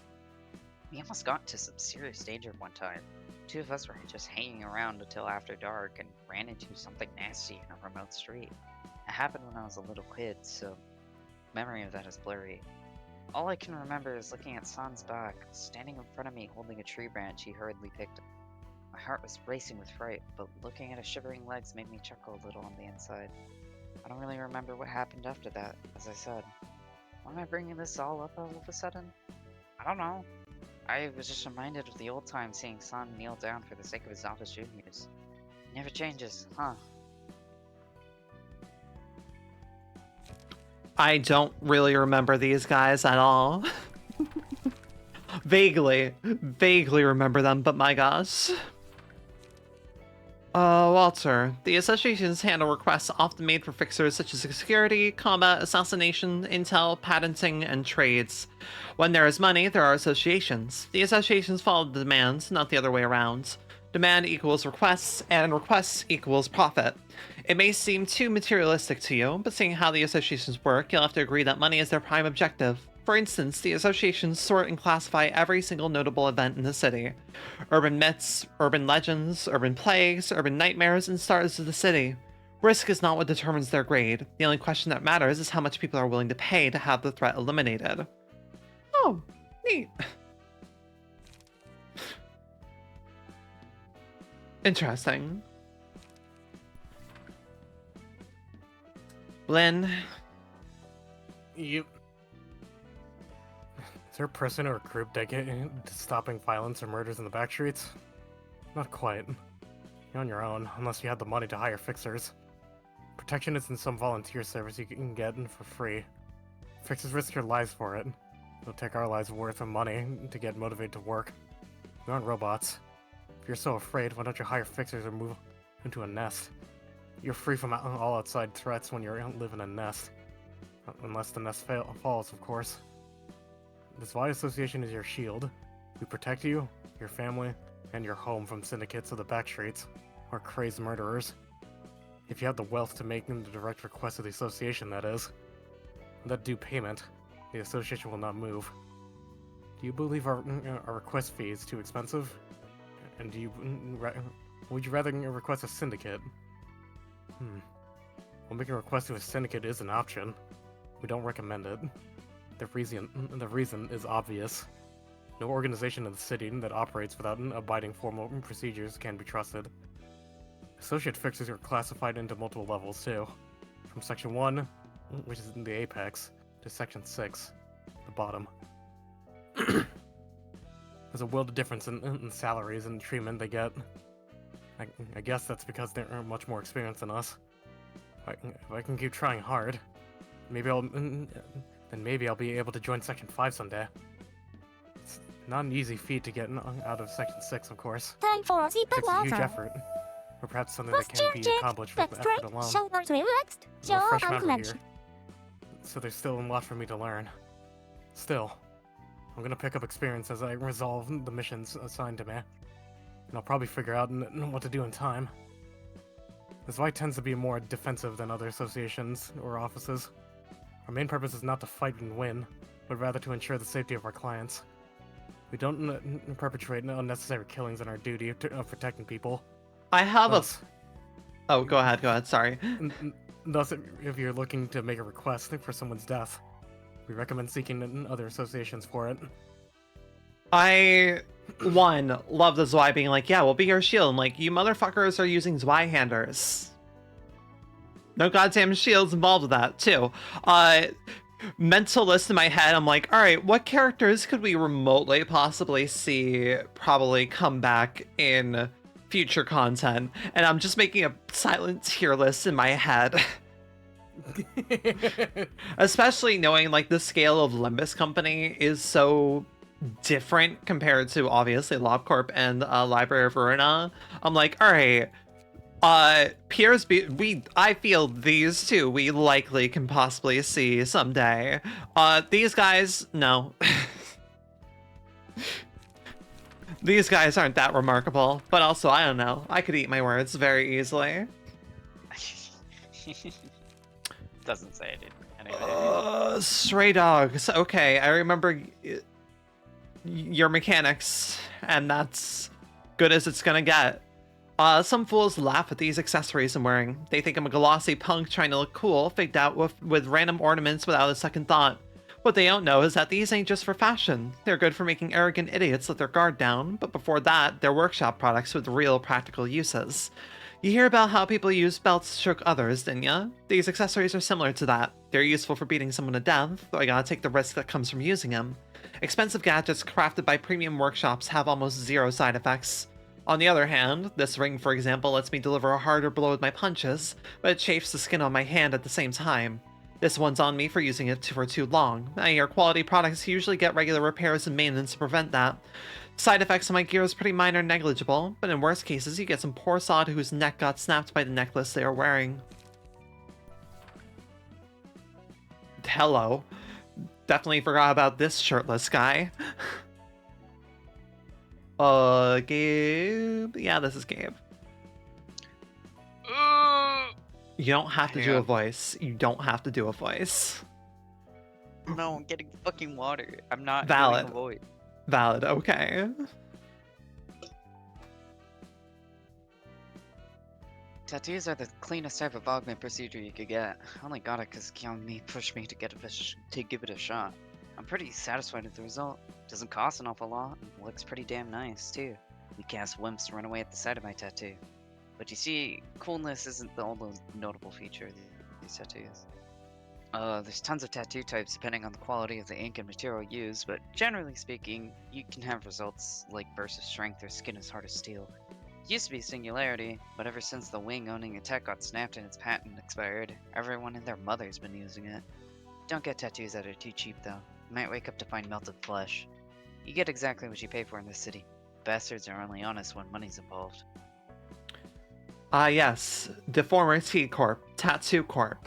No one could guess what their singularity involved was. Tattoos. Well, these are short at least. Go ahead, Blinn. If you make your way up into the big leagues and become a decently influential syndicate, there's still loads of stronger gangs above you, and they peck at you all the same, no matter how far Syndicate climbs and tries.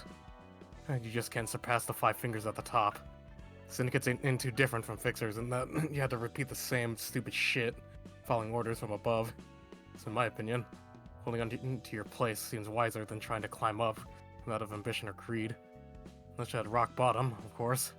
Someone's got to be below us to serve as a punching bag. Isn't that right? Korea always punch down. It's true that our syndicate's been sort of intimidating, got a tight hierarchy going on, but the bond between members is strong.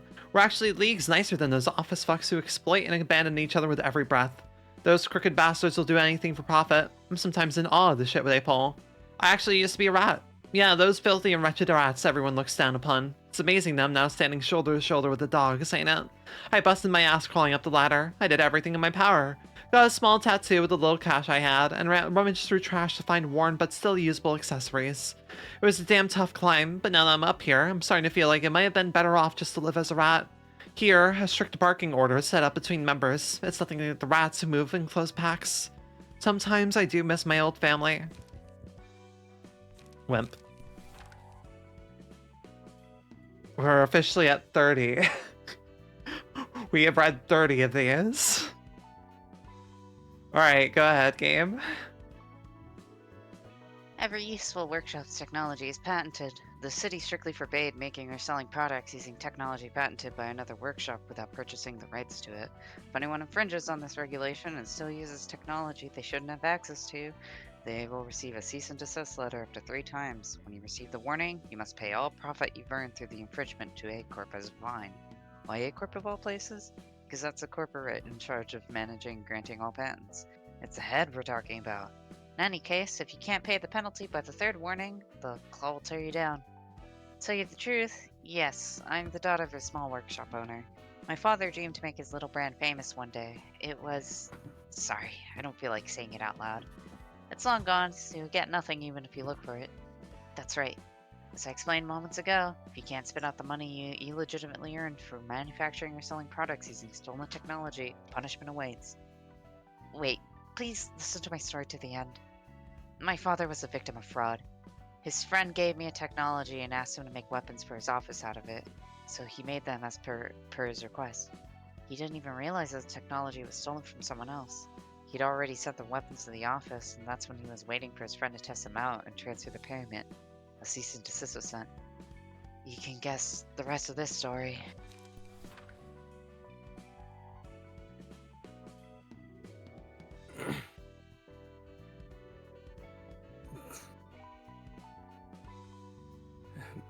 Is it my turn? Yeah, I think so. Don't even ask, man. I'll have a fucking answer for you. The fucking creature.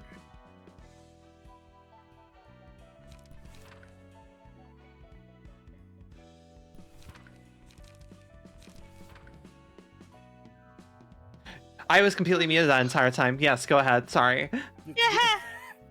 Freaking forgot I pressed my mic thing while finishing up some water. Go ahead. You're Mio and I are old friends. Honestly, don't remember how your first meeting went, other than being backstreet buddies. But that just goes to show how long our friendship's been, don't it? We've done requests together, been in life or death situations together. We'd been too busy to contact each other often ever since I moved to this office. But then Mio called me out. Out for a date one day. Maybe it was because I got to drink with my old friend after a long while, or maybe it was the honor of having a seat with the famous captain of the rabbit team. But I was in a mighty good mood. I was taking swig after swig of booze. Rain would have scolded me for sure if I went back drunk as a broom. I felt that, but that happens all the time anyway, so I didn't care much. How's it going? So. How about you? Same as you, lass. After some meaningless chatters, Mia gasped like she remembered something and started skimming through her fanny pack, and then she shot me a stealthy look. Psst. Olga, come closer. We don't want anyone peeping at us, and so stick right next to me.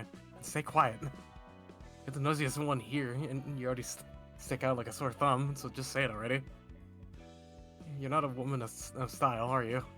We're fun to talk like we're secret agents exchanging confidential info when we're discussing topics like this. It's stylish that way. Forget it. Our corp has been investigating something of late. Are you giving work to our office? Or are you just bragging? By the way, it's pretty serious if our corp is paying attention to whatever that is. Just how big is it? Oh, I heard people have been going missing lately. Does it have something to do with that, or... Shut up and listen for a sec. You always have too much to say. Here's the deal, Olga. Got a lush grassland to show you, so graze it to your heart's content and bring some of its veggies for me. How's it sound? Some words she chose. I clicked my tongue and took a close look at the black card and warp train tickets. Mia pushed to my side before drinking off my glass and agreeing to give it a go. I would have taken it if it had known to bring us to this complete lunacy. Why did I even have to get on the warp train? They already had the invitation, right? Or did the invitation not come on until they were on the train, I think? They had the invitation with them, but I honestly don't know why they were on the train. I mean, hey, like they didn't see the horror show at least, but don't know. Rain, when an office accepts a request, an official deed of contract must be drawn up before the case can be dealt with. It sounds big, but it's basically just a mutual promise. I think it's consideration in legal terms. The client will pay a certain amount of money as reward, and the fixers will do their best to resolve the case. They're plain and natural causes for the most part. It seems people in this city are prone to breaking promises as simple as those without a contract to bind them, though. In any case, contracts serve as physical evidence to prove our performance and secure our payment when we submit reports to the association. Without a contract, there's no assurance that we'll score a record for our career or get our due payment. To give you an example, Big Sis resolved a huge case the other day. We got absolutely nothing out of it because she forgot to sign a contract for it. Requests made by wings are quite different from those assigned by the associations in several aspects. You'll be made the envy of everyone once you get a request from a wing. First of all, a wing commissioning a regular office indicates that the office has been recognized to be worthy of its trust, and that alone can be a significant achievement. You'll have something to brag about to other fixers. And the payment is big as well. A single request from a wing resolved can keep us afloat for 3 months minimum. If I must be honest, however, I am rather unnerved. As rewarding as work given by wings can be, there is significant risk associated with that. Imagine how dangerous and difficult this mission may be if our corp, a wing specializing in combat, requested us to resolve it for them. Big Sis happily has accepted the job, though I still can't help but be worried a little. Still, I hope it goes well. At least you get to live. Oh god. Okay. Right. General things. Here we go. Yippee. At least these will be short. Gabe. All people and firms generating income in the city must pay taxes. In addition to the fun for work-related expenses such as maintenance of equipment and monthly fee for office space, which is already a lot, fixers must accommodate for rather heavy taxes as well. I became a fixer trying not to starve, but the taxes have put me in an even tougher hardship.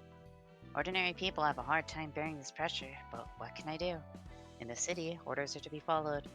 We all know what happens if you don't abide by them. Oh, neat. And there'll be some repeat ones. Good. Hooray. Fantastic. Count that as 2 then. Yippee. Alright, Blend, go ahead. Yep. For one to start out working as a fixer, they must acquire a license issued by the Hana Association, the first association in the order.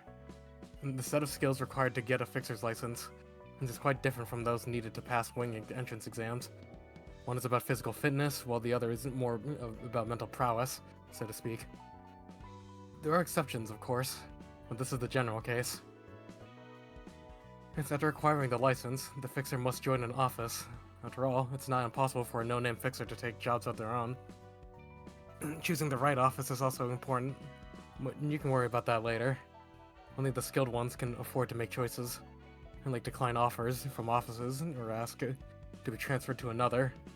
Newcomers who've only just become fixers or incompetent planks who can't handle their work properly should be content with any office that accepts them. Neat. Really, does being a fixer sound cool to you? I suppose it seems nicer than the likes of rats soaring about in the back streets. It does have a professional charm to it too. But this is a tough job, I tell you. It might be better for you to try and enter a small company to do desk work instead. If you really believe that fixers are cool, then let me tell you something. Fixers have to risk their lives at every moment. I know it sounds silly. Everyone already struggles and fights for their life, so what's so special about us?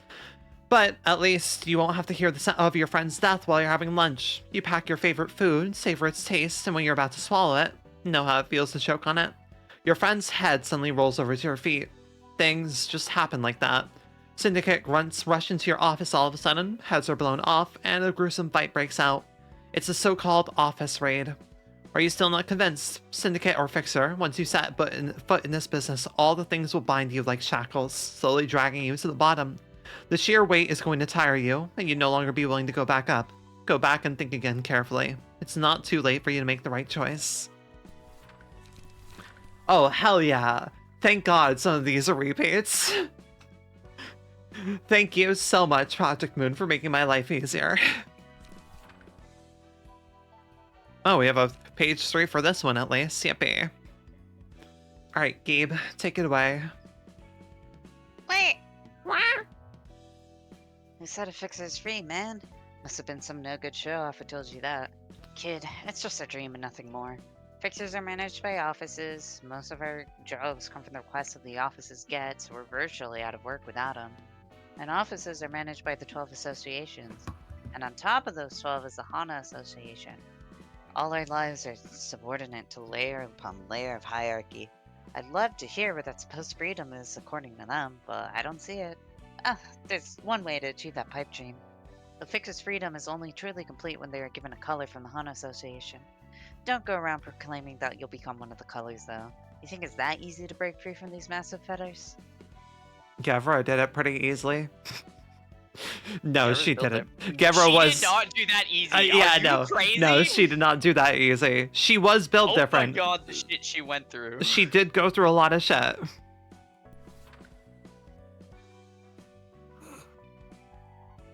Our syndicate's well acquainted with the guys at the Hook office. We used to chop and rip and tear together before they moved on to fixer business. We were the best buddies. The two syndicates had a wonderful time with each other. We said to help them out sometimes nowadays. You thought fixers and syndicates were enemies for life? Well, you could say it's a long-standing love and hate relationship. Usually, a syndicate causes a scene and fixers come over to take care of it. But think about it for a sec. If syndicates didn't exist, more than half of all officers would be out of jobs. Essentially unemployed. You get it? It's a symbiotic relationship right there. So don't be so cold to us. Some fixers often cooperate with syndicates to handle cases, you know? Like dog and cats constantly fight each other when they're together, yeah? That sort of logic. We syndicates do the things that fixers can't dare to take care of. I heard some offices straight up ban killing people even.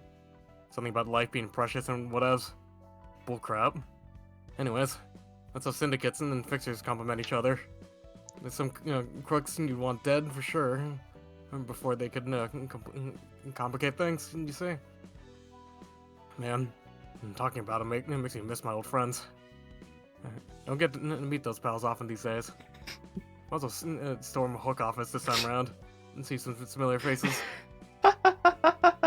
Man, I miss those guys. Hell, I should probably just raid them and kill them someday to get to see them. God.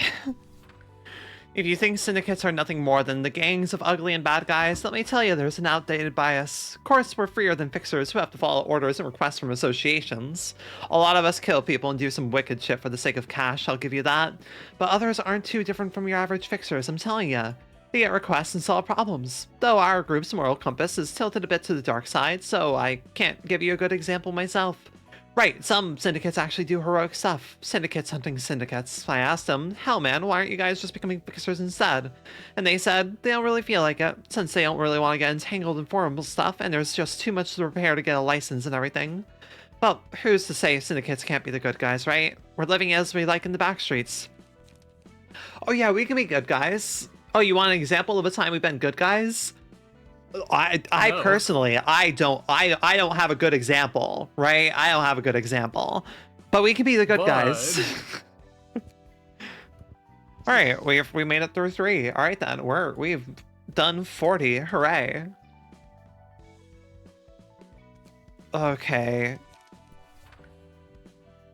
Oh right, the carnival. Right, these guys. Okay, I completely forgot about these guys. Mainly because I was confusing them with the other carnival. The goddamn circus. Beginner mistake.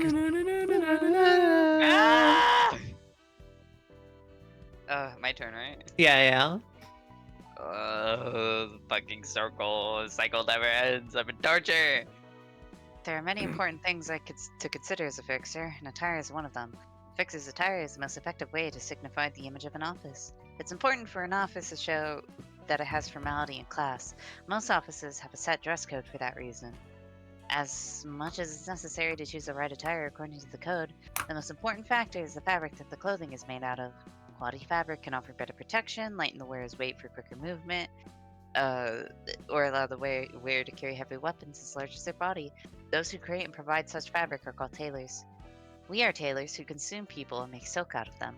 Whether it's melting people inside our belly and congealing them in a mold, or it's unraveling humans into thread they're really made of, the fundamentals do not matter. This technology doesn't originally belong to us. We merely took hold of a technology that came off patent when a wing was broken. The only thing that matters is that silk made from humans has strength that differentiates it from ordinary thread.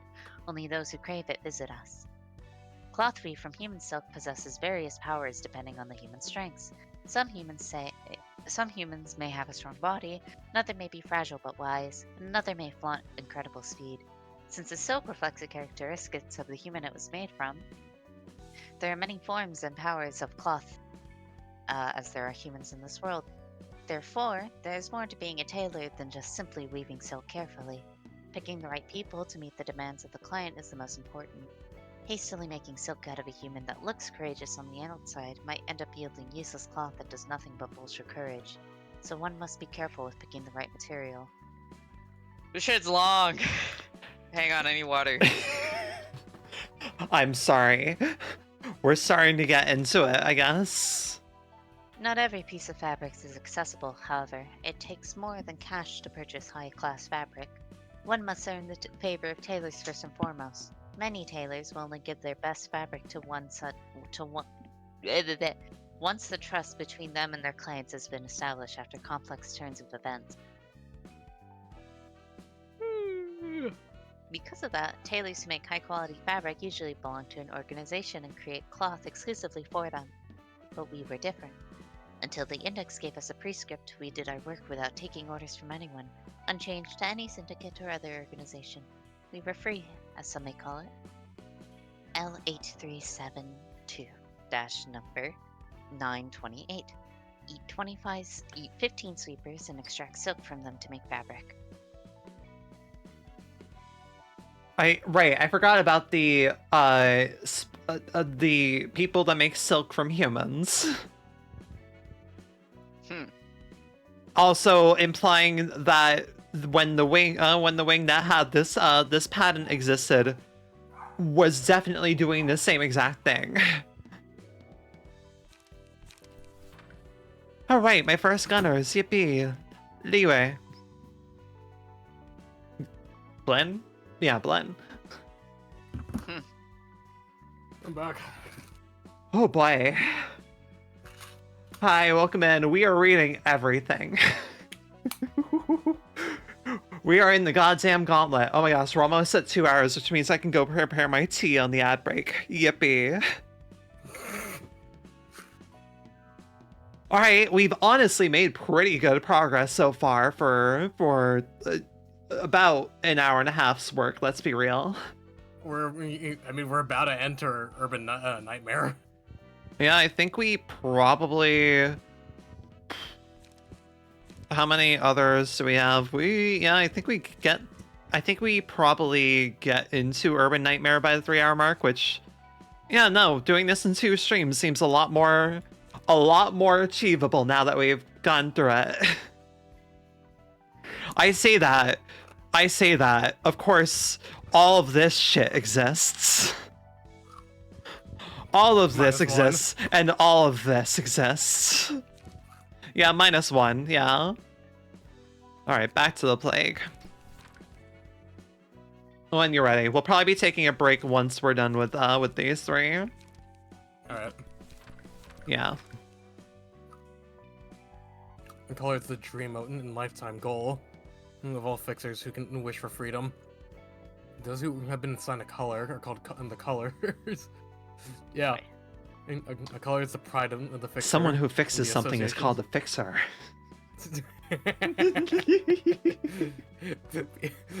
People die if they are killed. They put forward the colors as great and successful people that other fixers will look up to. They dream of earning wealth and fame, and to be free like them one day. Colors are assigned by the Hana Association. And they're bundled into such a category because the Hana deemed them to be the most ideal fixers. Because they are the most adequate individuals to deal with the stars of the city. The title of a color is forcibly given to fixers who qualify, essentially. Can a fixer be truly happy with freedom like that was forcefully handed to them? Roland, you're laughing because Argalia went insane, aren't you? Yeah, I thought so. Man, fuck that guy. Like colors of all terms, when there are many other stylish words to choose from. I have no comment to make, since I don't know the reason myself. My assumption is that colors are used because giving people hues representative of them makes it easier to refer to and remember them by. It may not be the answer you were expecting, but it can't be helped. And the colors have their own ways of working, and they have basically nothing in common. It's akin to how visible colors just have their own vibrant characteristics. And that's, in that case, the term colors isn't entirely off-putting. All of the colors are just based on your hair colors. With the exception of Angelica, I guess. It was more based on her attire color, but still. Now, the ones wrong. you've seen so far. Ones we've seen so far, I suppose, sure. Explain Argalia then, Angela. Why is he called blue when his hair is white?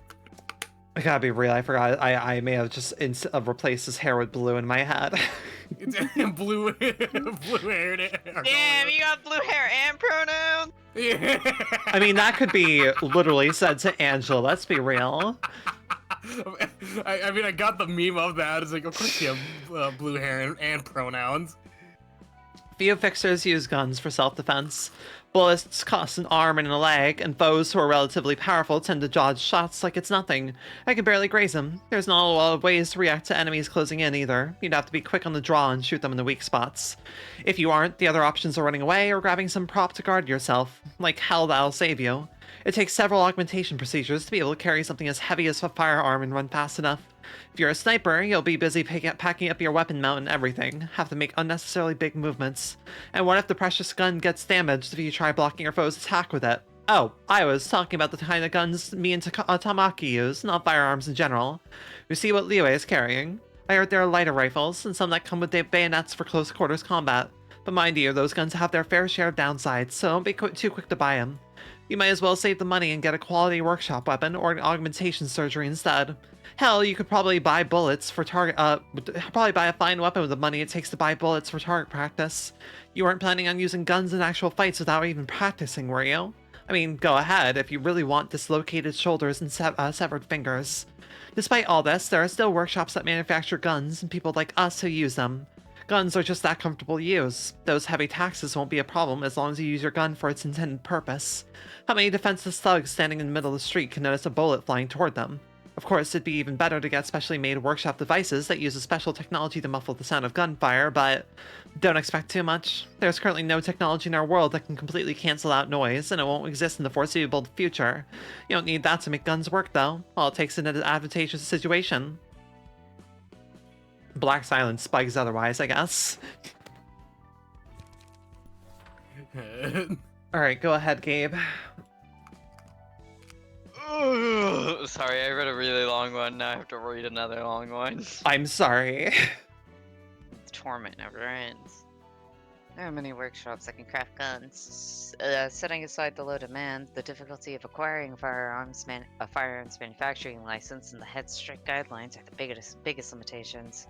The guidelines include clauses such as the maximum length of the gun barrel must be shorter the higher the gun's caliber is. No gun should possess the firepower to penetrate steel or building walls. A gunfire sound must be audible. And I haven't even started with the bad ones yet. The first page of the guideline boldly states, do not research or imagine technology that infringes the firearm manufacturing guidelines as provided by the head, along with the license. I'm not a gunsmith myself, so I don't know the details, and I frankly don't want to know any more than that. There are certainly workshops permitted to make S-class firearms, but I'm guessing only 3 to 5 of them exist in the entire city. What do they take requests from? Where they are, or who do they take requests from? Where they are and what kind of people run them, they're all a mystery. Most I hear was a rumor that an S-Class workshop exists somewhere. People say that the head put heavy restrictions on firearms because they don't want its citizens to be harmed too easily. It's true that a gun can effortlessly kill a person with one well-placed shot. That's not all. The assailant doesn't have to show themselves to attack, and a flying bullet is simply too fast to take the average person to track with their eyes, making it a fine weapon for stealthily killing others. Making it harder to kill people doesn't seem good enough a reason to impose such restrictions. What about the countless other trifling, useless methods that exist to kill people? I just cannot understand why they would see this as a solely philosophical issue. Are you asking because the wings don't have sufficient technical expertise? I'm not here for senseless chatter. The wings could easily make superior weapons with their technology. There's no real reason they couldn't improve upon the current designs. There are probably some people who feel the same as me. They don't question it further or try to dig deeper to the truth because, well, they have their hands full with making their ends meet, and they don't want to risk losing it in meddling in business secrets, I suppose. I am sorry, Gabe, for giving you the hardest battles. Alright. Alright, I'm gonna take a quick break to get some tea going, and also to give Gabe and Blinn, like, a chance to rest. We're gonna take a quick 5, and I'll be back shortly. Exactly why I got water. Yippee, I'm making tea. I'll be back.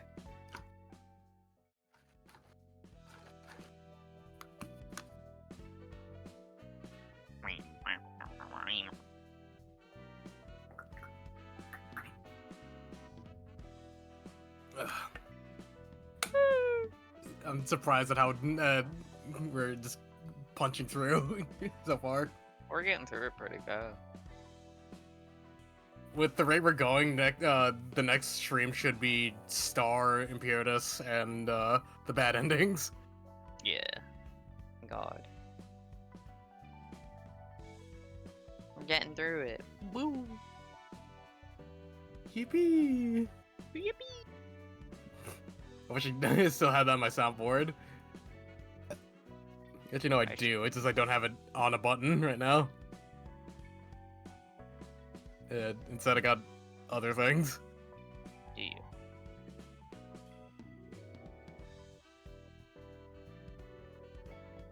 I've been Where is playing my Slay the Spire the yippee whole soundbite? fucking time. It's.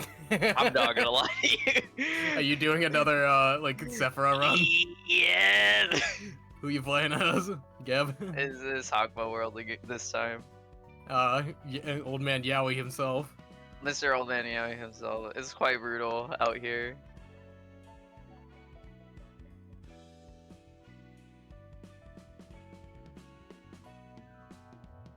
Does that not work if I have like multiple in time? No, it's fine.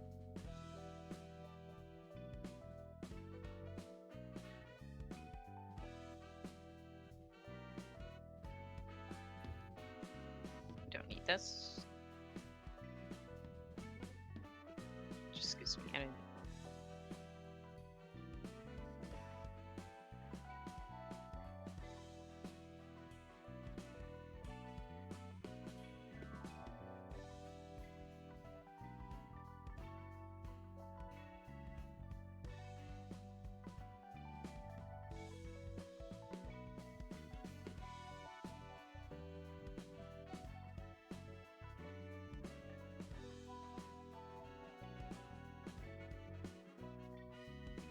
I just realized something else that I could have been doing as well as this and doing my sheets. I could have been doing my mirror dungeon.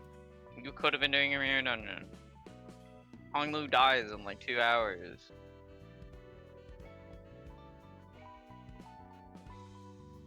Are you ready for fucking part 3? No! I'm scared! My Hongi! He needs to live!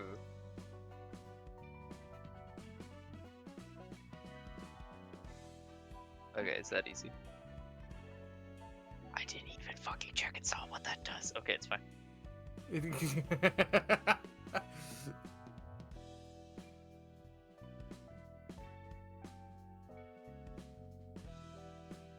And what's your how's your current run going?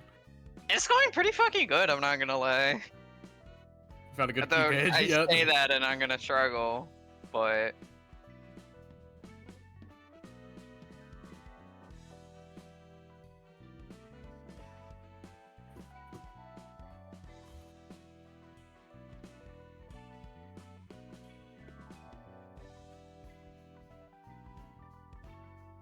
Oh, I can choose. Quite awesome. Build this thing.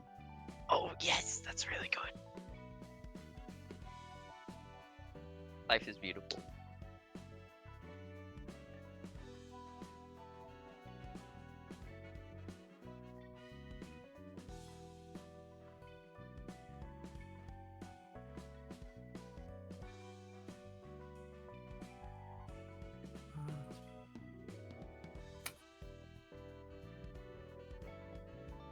Yeah, I also got an update about my car. Oh, what's up? How's that going? It seems like they're probably gonna be done with the work on it this Friday. Awesome. So I might get my car back relatively soon. Yay! Yay! I can finally have my car once again. Yay, and you don't have to fucking deal with all the other shit. That's great though. Hopefully my sister doesn't fucking back into my car again. Hopefully not. Quite an unfortunate thing to happen to your damn car, like within a day or two of you getting it. Give or take a month, but yeah.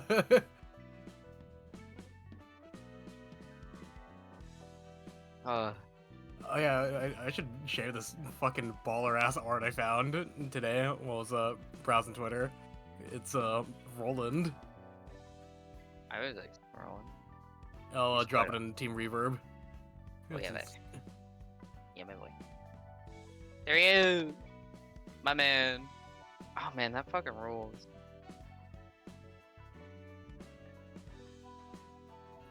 Can't wait to see his ass at some point in Limbus. Yay. We're not gonna see him for... But I will be happy. Hello. In the future, maybe. Okay.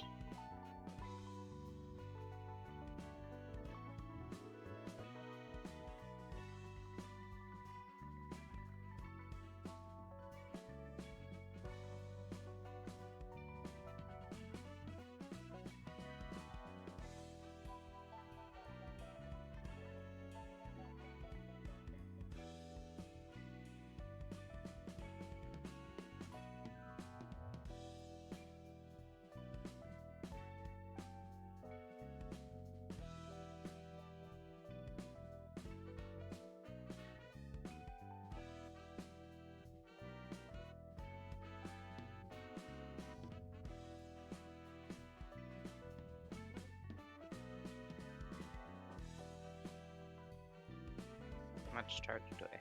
Not enough. It's fine. It literally doesn't matter.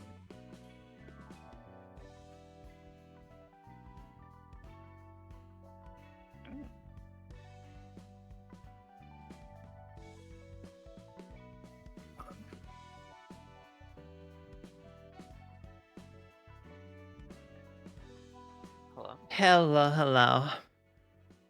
Alright, he is now cooling. Hi. Hold on. Honestly, we made much better progress than I thought we would. Granted, it's probably going to start slowing to a crawl as we get to the more bigger characters, I imagine. Probably. Speaking of which, hello, Salvador. Alright, Gabe, your suffering is over. I get to take the long one. Yeah. Last SCP article. Right? Wait, is this me or you, Blen? I think I'm Salvador. I think you might be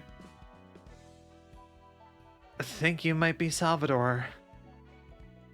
I can't remember which ones I've read. You were Stefan, and then Gabe was Yeah, Maki. I guess so. Huh. All right. Well,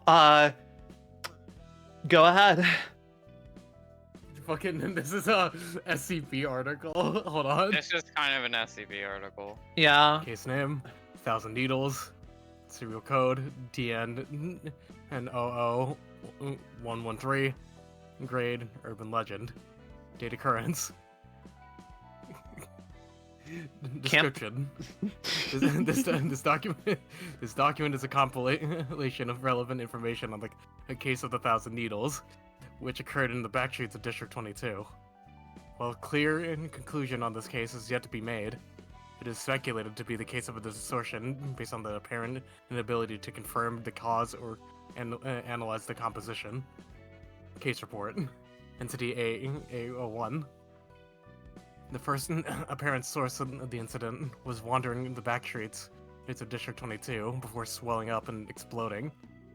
Numerous needles were dispersed upon the explosion, flying in all directions.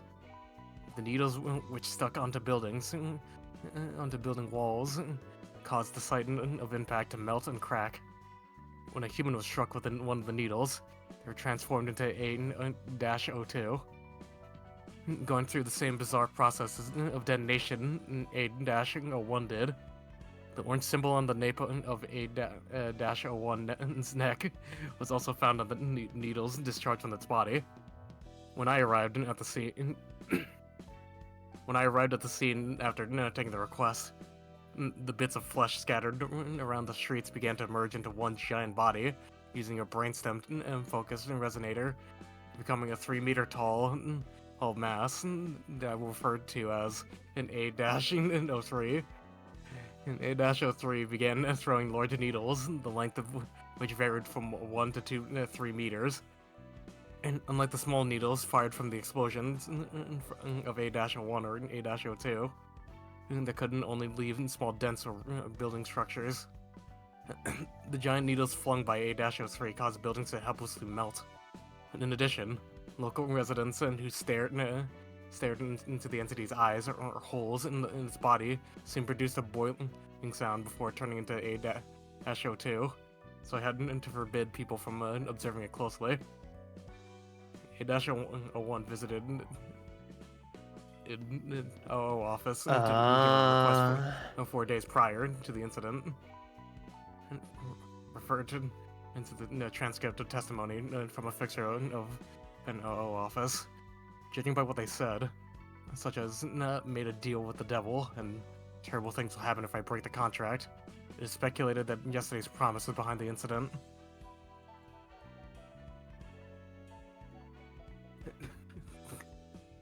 I'm fine. Can I just talk like this? Okay, got it. When was it? A person visited our office last Wednesday. If my memory serves me right, they introduced themselves as an ordinary resident of the back streets of District 22, and said they urgently needed help. There were huge bags under their eyes. Hi, Doodle. Welcome in, welcome in. Their eyes were lifeless and blurry, and they were to raid. Oh god. It's okay. Don't worry about it. We're in the middle of reading. We have been reading for 2 hours straight, and we will be reading for several more hours. Hi, Doodle. Welcome in. There was some sort of symbol on their neck, as if they'd been attacked by a Sigma Workshop product. The desperation was palpable. They couldn't even walk straight, and they were straining to approach me with their awkward steps. I managed to calm them down, and they said, "I'm sorry. I'm not sure how should I explain it." In short, they made a contract with a devilish person of some kind. They were scared that they might break the contract, and so they were now asking us to take care of the devil so I can't kill them as punishment.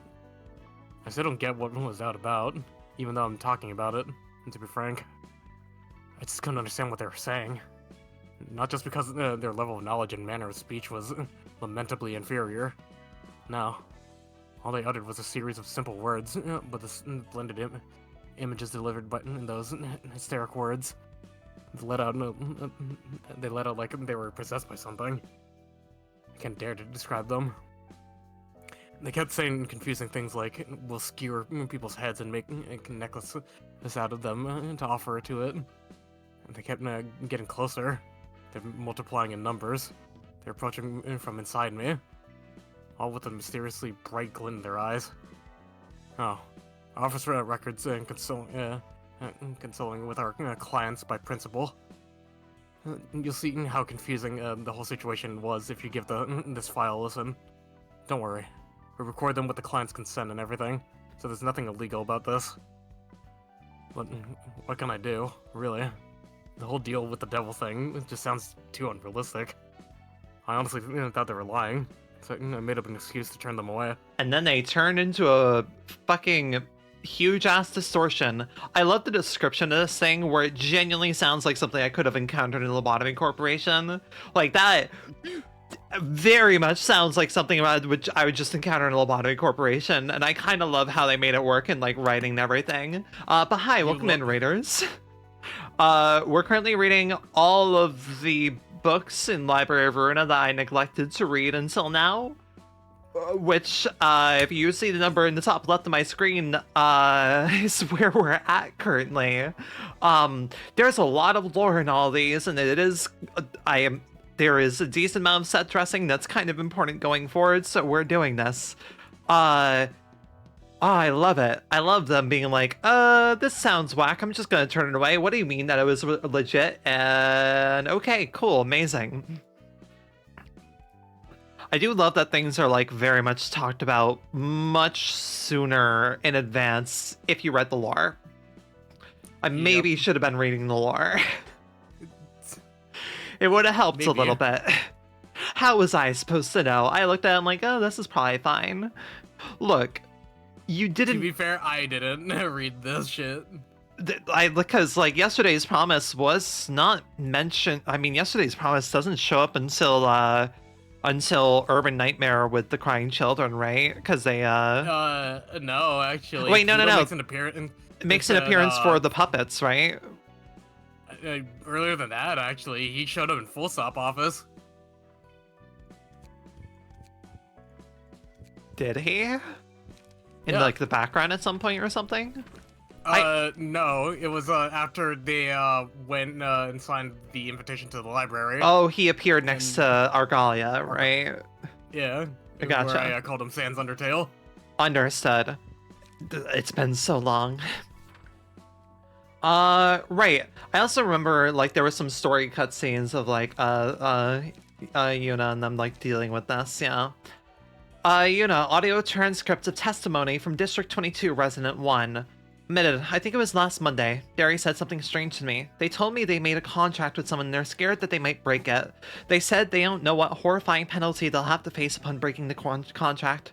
I tried to calm them down, saying they should be fine as long as they don't actually breach the contract, but Derry got ticked off and complained that it's unfair how they're supposed to comply with unfavorable terms hidden in the fine print.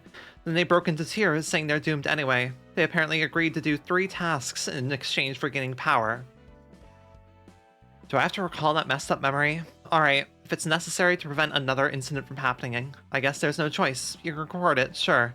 I don't remember everything that happens, actually. That day was just like any other, except Derry showed up in the streets after going missing for a few days, looking awfully gaunt. Other than that, the weather was normal, and the streets were the same as always. I know, that's when the incident started. Derry was walking the street as they mumbled something, but they didn't seem to be heading into a specific destination. It looks like they were staring off into space and forcibly dragging their feet along. They said strange things like something keeps coming or boiling. They're always a bit of a weirdo, so that didn't bother me too much. But then, Derry's body began swelling up. All I could think at that moment was how funny they looked, expanded like a balloon. The scene was that unrealistic. Maybe it was the shock of confronting an unbelievable situation paralyzing the human brain, or the brain beginning to believe that it's only a dream and marveling at the scene, but I was just standing still and staring at what was going on. Am I really in reality? But before I could gather myself up, the incident happened. Derry's body blew up and weird needles went. Mrs. Madrid, who was standing in front of me, was struck with one of the needles, and her body swelled up and exploded into a shatter of needles, just like Derry did. I luckily managed to get away without getting hit by any needles. I ran right to this office without turning back once, and now I don't think I can get back there. I wonder if anyone else lived, if my friend Mijin's alright, if my house is fine. I'm curious, but I just can't go back. I can't do it. What do? I don't want to go back to. The interviewee's breath became coarse and unstable afterwards. The recording was suspended as it was deemed that the interview could no longer proceed. Alright, we're starting to, look, these are much longer, sure, but we're starting to get to some fun ones. Because they're just reading, like, abnormality things, which I love. And also, my account's, like, probably, like, down, like, 1 or 2 off, but it's okay. But yeah, Doodle, no worries if you have to raid and dash, I understand. We will just be reading, so feel free to lurk in as we're just gonna taking turns reading all this, because we're not even halfway. We're starting to kind of get to the halfway mark. Kind of, sort of, not really. Anyways, take it away, Gabe. Cane office is a notary office that officially administers various matters when a contract is made between 2 offices. A notary public office preserves evidence involved in contractual processes, and certifies legal issues. Sometimes the office may play the role of a broker. When you work with Cane office, the process you have to follow will usually be simple, outside of a few special cases. All you need to do is make a summary of all the details for the deal that you're making, visit the office, and don't forget to take all the relevant documents with you. Notarial deed of permissionary note, migration permit for the nest, or the back streets of District... I don't know how to read that. 00, double O. District 00, deed of forward contract, and everything else related to the deal. If you safely finish your business with Cane office, those documents will become powerful pieces of evidence that'll protect you in case a legal dispute breaks out for whatever reason. District 00, so that has to be... Well, huh. I think that's like a placeholder. Oh, right. Okay, Like- so like whatever district you might be going, yeah. Right. Mhm. Also, Cane office being mentioned this early on. Goddamn. Alright. Like I say this early on, but it's still like Star of the City was a thing that took us from December to end of March. The first 5 portions of this game took 3 months. Go ahead, Blinn. The nest is home to where birds brood their eggs.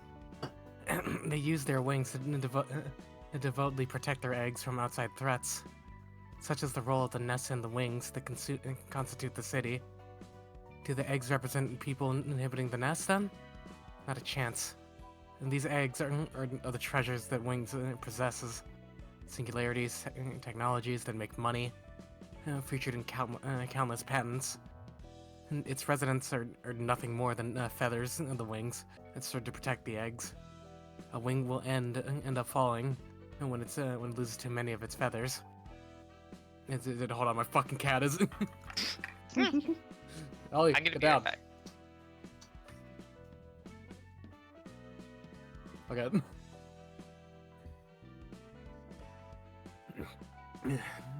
But it won't bother to desperately protect all of its feathers, since a feather or two will naturally grow back. They're basically expendable. 26 wings and have their own subsets of culture. It might be the personal preference of the wing's founder, or the influence of the singularity, but the cultural styles and social atmosphere vary vastly between the nests. The wing's policies are also determine the culture of the backstreets that belong to it. Each wing has distinct sets of conducts. Some wings take a relatively cooperative approach to their backstreets, while others thoroughly exploit them. But wings will be wings. Cooperation is just a fancy expression for taking advantage of the backstreets when the wing needs them. You can't afford to enter a wing and have to live in the backstreets. You're best off settling in the districts that suit you well. You still need a home and source of income, of course. Yeah, a lot of these really do add a lot of like set dressing to the world and everything, or like mention things that come up later and such. It could have done some maybe like redos ahead of time, but it's not the end of the world. People are hung up on money, but it's not just because they want to be well off. The formidable tax burden is a big part of why. No matter how humble your job is, you're still obliged to pay your duties if you earn money. It goes for every type of business transaction.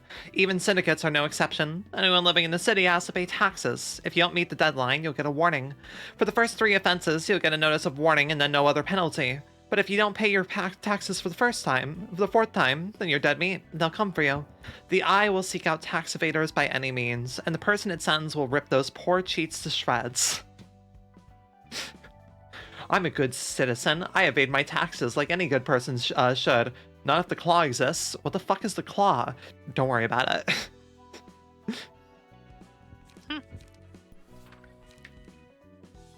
Alright. We're almost at the 50 mark. I can't believe it. Alright, Gabe. I know it's gonna be hard to believe. I need you to, like, not get too excited. You have a short one. You have one that's not as long as the others. Hi, Saya! Okay, life is beautiful, actually. Everything's okay. It's okay, guys.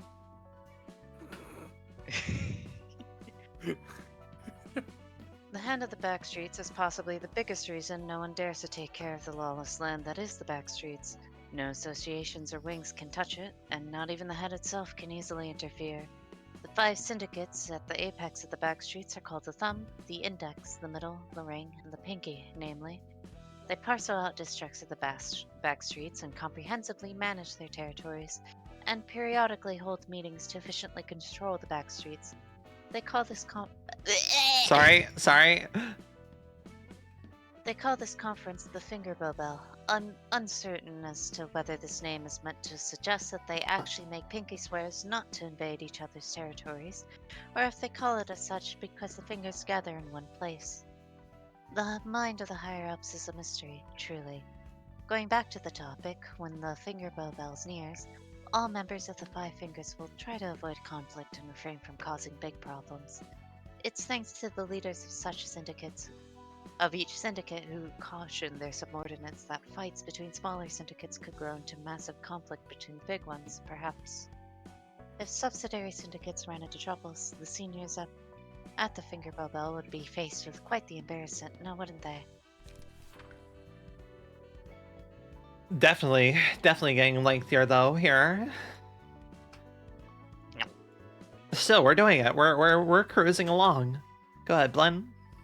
There are 2 kinds of folks who hang around in the backstreets at night. The predator and the prey. Pretty much everything goes on in the city can be described as savage. But the other parts of the city at least put up in the effort to package themselves in gentlemanly guises. Even a cheap hamburger made from whatever unspeakable ingredients is still wrapped up in a modern and rich packaging. Yeah. And on the other hand, the back streets at night are filled with raw and blatant barbarity. Not even a layer of crude covering is there to censor this brutality. No deed is forbidden. No one is held responsible.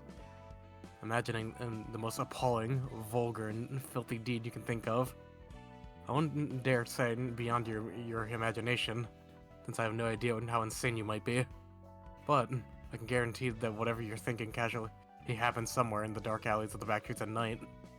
Despite all that, people still inhabit the back streets. They doggedly struggle and survive in their own ways here. I'm not gonna try and imagine what you're thinking, because I don't know how crazy you are. But yeah, that probably happens on a day-to-day basis, for sure.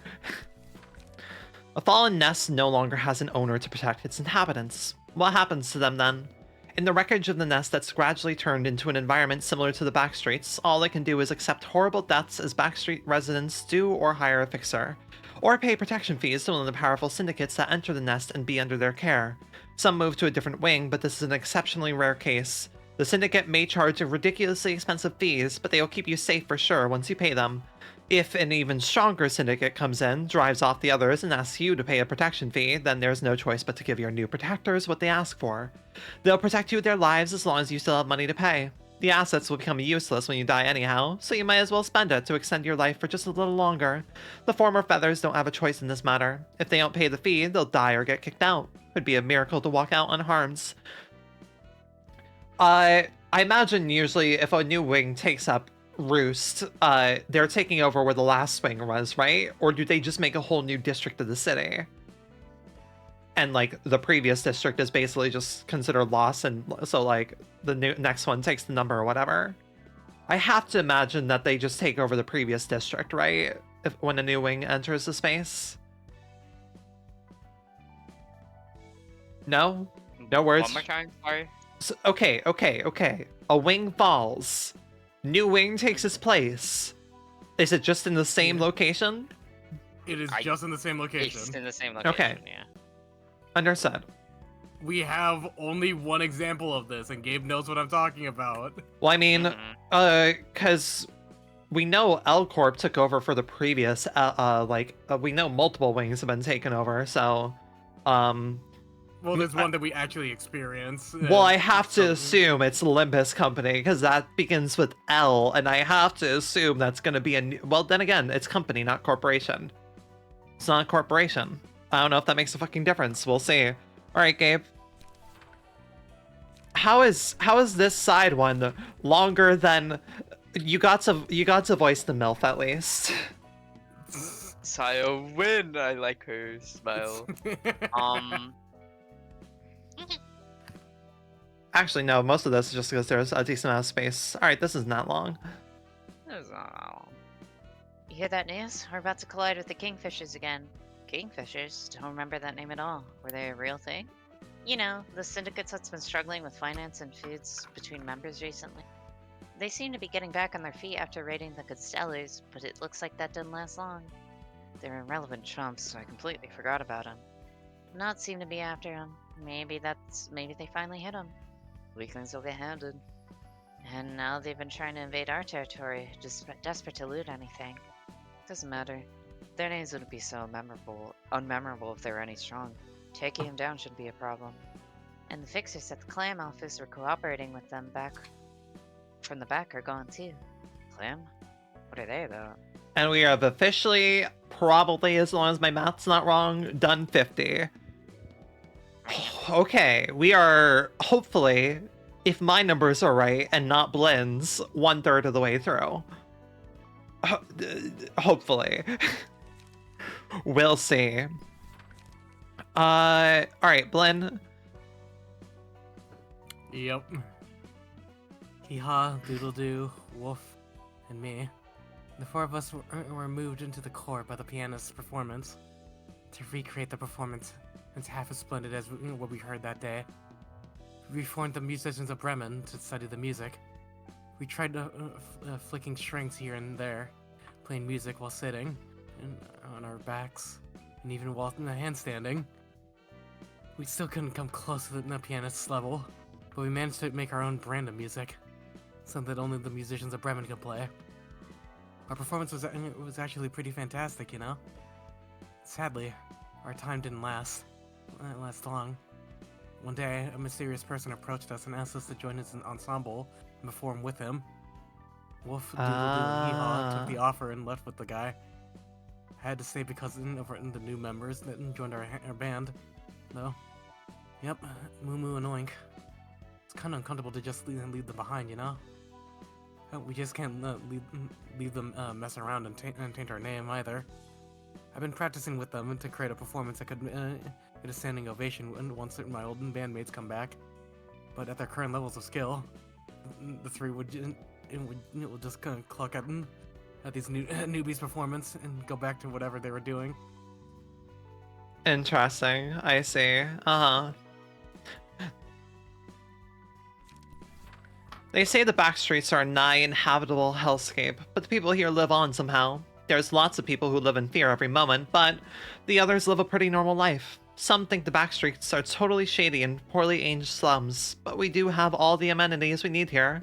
For one, the supermarket's Oink lights aren't as good as those in the Nest, but it's got everything people need. Clothing stores, groceries, dry cleaners, etc. I heard the details are different for each district, so there's that. I'm just telling you how things are where I live. People here aren't too unkind to each other. Those Nest dwellers like to gossip about how we're cruel and dreary and all that, but the truth is, we're doing just fine. Oh, and there's tons of good restaurants here. It's the street of flavor, after all. Freshly baked meat pies, spaghetti made of special pasta. Your tongue and stomach have a wonderful time if you ever go on a trip to our district. What district is that? If it's District 23, I'm not fucking interested. We used to hand over the leftovers from our performance here to local restaurants. That meat would go to... Okay, so it's District 23. That meat would go to waste if we left it on the spot, so we might as well give it to the people who can make good use of it. Ain't that right? When Woof, Doodle Doo, and Hee Haw were around, we got enough chow to share with several eateries, but our find was halved since they were gone. And Oik kept making silly mistakes with it and ruined those ingredients too often, so we quit that biz altogether, which is a tad bit unfortunate. We sometimes got tasty meals for free when we gave them our meat. I love that. I was just quickly, I'm like, oh, okay, cool, your performance, understood. So District 23, understood. Alright, Gabe. Seven Association is a fixer association specializing in investigation and intelligence, and it's knowledgeable in pretty much every affair that takes place in the city. Details about a syndicate gaining infamy in the back streets of some place. The association probably knows what district it is exactly, but I left before I checked the details of it. All the information revealed about the distortion phenomenon, which has been going around lately, when and where fixers' offices start up and close business, and the beat goes on. The association treats all kinds of information about the city. Oh, they don't have access to the top secret intels like the secrets of the singularity each nest holds, obviously speaking. When they solve cases, they usually cooperate with other associations like the Shi and the Liu. If you ask how the Seven Association can secure its confidentiality despite holding lots of juicy info that could attract the many, it's likely because the staff aren't bad combatants by any means. They don't use fancy but crude workshop weapons that are basically large amalgamations of various technologies. Regular informants are armed with nothing more than a simple bladed tool. It sounds very underwhelming, judging from the weapon alone, but they use the minimum techniques of point precision to take down their foes. Have we ever ran into a Seven Association? We have. You know, in Urban Nightmare, we have met the Seven. Okay, understood. Is that the She then? Wait, no, the She is 6, No. isn't it? Yeah. The She is 4. Okay, I don't know numbers in other languages. She is 4 in Japanese. Understood. Alright, Blinn, have Bloodborne. Ah. You're at my side all along. Fucking Ludwig. 8 o'clock circus was a real sort of a case. And it's I don't know why we're British immediately. He's listening. You always take the chance to go British when you can see it. I know you. Yes. Its leader wasn't particularly powerful enemy, and took a long time to assess the strengths and behaviors of each of its crew. There were no specific pattern to it. It was difficult to predict what would come next. It was akin to watching an erratic circus of lunacy.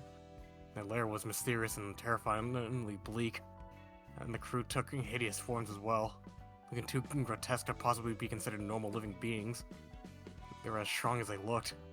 When the blob shaped like a lion and bit Pommelie with its blunt teeth, her body quite literally blew up on the spot. However, our enemies were slowly brought down from the vantage point, and when they were completely cornered, their leader escaped along with a few of his crew. Even though we couldn't put an end to the case, we decided to prioritize recovering Pommelie's body, as we deemed the circus would have be weakened, even though enough to stay low for a while. As we stored Pommelie's head in the stasis preservation case and headed to the exit of the collapsing circus tent, we ran into a group of fixers. They seemed rather exhausted after fighting a swarm of the crew outside. I suppose that's why they couldn't enter the tent until that moment. It's uncommon for 2 or more officers of fixers to be present at the scene of a finished case, so I gently nodded to greet them, and identifying ourselves as fixers of Wedge Office. Have come here to solve the case. The shortest person among them, and the aged-looking woman who appeared to be representative of that group, looked around at the circus tent and let out a deep sigh and introduced herself as Moses of Moses' office. Hello. Oh shit! Hey Moses! Hello. I was gonna say, I'm like, we didn't haven't. know you were in here. I was gonna say, I'm like, don't know who Moses is? Uh-huh. You're gonna love Moses. I figured. You will love this motherfucker. Old women war criminal. Old woman war criminal. She's awesome. She's so fucking awesome. She's the best. Thank you, women. While smoking from her pipe, should I go grab Moses' design, or should we let Rin? Just let me need find- to see her. You just need let to see her organically. Yeah, let me just see her organically. It's okay. We'll be for a bit then. And Moses then started thinking, presumably ruminating over what words to choose. She must have taken a request that was rather tricky to disclose. The 2 people behind her, nervously exchanging glances with each other, appeared to be her bodyguards of some sort. Having some trivial thoughts, I waited for this Moses person to resume speaking. After a brief period of silence, Moses breathed out smoke in the other direction and asked me where the leader of the circus went. Since I didn't know much better than them, I told them what I couldn't read. I seemed troubled by my unhelpful answer, but they soon accepted it and left the scene. Okay, beautiful. Pause for a second. Hello, raiders. Welcome in. I am Rinienna, your local succubus, poison your angle VTuber, and Variety Queen Supreme. Hello. Welcome by. We are currently doing so much reading. We are doing a reading voiceover of every single lore book in the game library of Ruina, because we didn't do it during like the main playthrough of everything. And hi, Annalise. Hello. Oh, you're playing EDF 5. Hell yeah, neat. Maximum reading. Yes. I have my friends Gabe and Blinn here to help me, because you see that number in the top corner of the screen there? That is how many books we have to read. We just read just like the 1/3 point of things. But thank you so much for reading by. If you need to read and dash, no worries. I understand it is dinner time where you are at. So feel free to go if you need to. Otherwise, feel free to lurk in and just listen to us reading a lot of lore for a setting that you do not know, but will know as we continue to read. Thank you so much for coming by again. Library of Ruina's verbosity. Yes.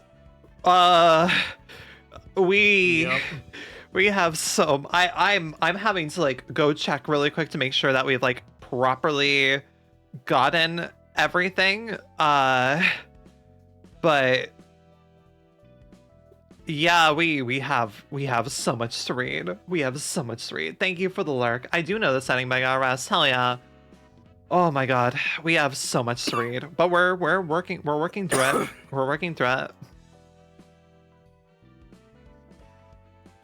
All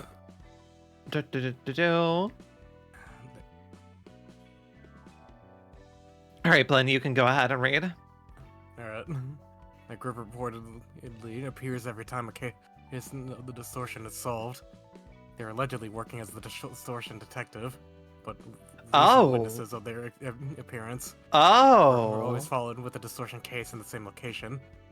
While it's unclear whether they're involved in this case, I believe there's enough reason to be wary of them. The distortion detective rings a bell at least. No, damn well that's been talked about by you guys a few times. Interesting. See, we're all learning things. Because this is your first time seeing this lore, I imagine, right, Blen? No, I've read some of it, it sounds like, at least. I'm aware of the distortion detective. I did not know that Moses showed up. Well, more like the lore in library, like see, like all these books and like getting all these books and everything, right? Well, a lot of these give you some background exposition on things that, like, they don't get to talk about, like, super in-depth in the game. Like, syndicates and stuff like that. Yeah, because only so much we can do, yeah. I'm double checking to make sure that my math is right so far. Just because we had to skip over a few because there were some repeats, which I'm not complaining about. Any time saved is much appreciated.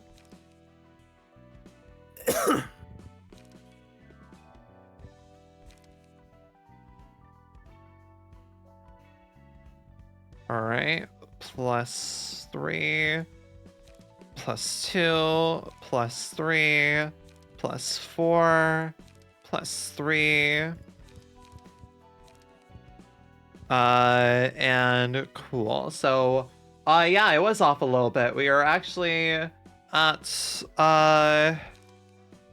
because 4, 3, we're actually at 59. So now we're heading on to 60 then. Beautiful. Fantastic.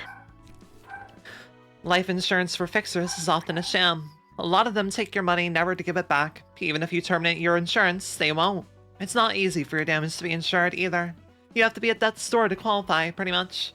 The chances are as low as winning the lottery. And what if you just up and died? What can the dead do with money? You'll be much better off making a savings account for an augment procedure or quality workshop gear. I was a very lucky case. Keep in mind that this isn't the norm at all. Insurance can sometimes be useful depending on its form and conditions, sure. But if you take the pay into account, it still doesn't feel too great. Me, right? Yep. Okay, cool. Basically speaking, people who visit our office are looking for shrewd and precise situational assessment rather than combat prowess.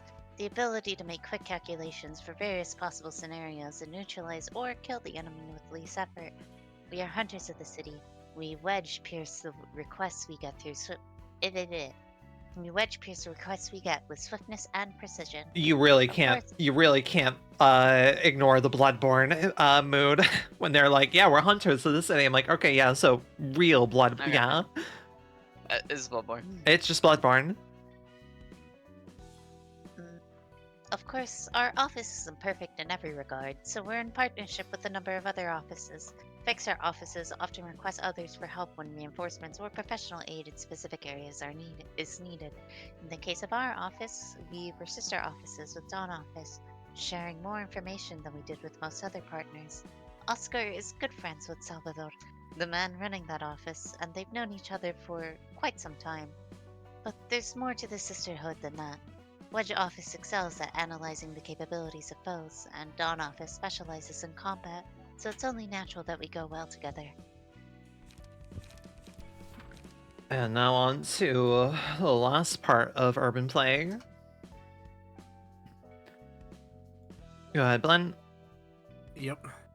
The rest of the chains in the biggest syndicate, but each member got strengthened to boot and boast. The only weapons we use are these spiky chains. Tie them, smack them, anything goes. We gotta be careful not to get swung and swayed around, or bind ourselves in our own metal. My body's full of scars thanks to that, but hey, it's not too bad, isn't it? Is it? Every part of my body is aching. Cloudy bastards, why are they picking at us so much? We've taken some serious damage on our side. Heard the blade lineages also got messed up. Got any news? Heard our boss is gonna go out and talk to him. If boss is going alone, won't that be dangerous? The other side's also only sending their top dog or whatevs. No need to worry about the boss. Right, they're weaklings individually. That's why they like to move in packs.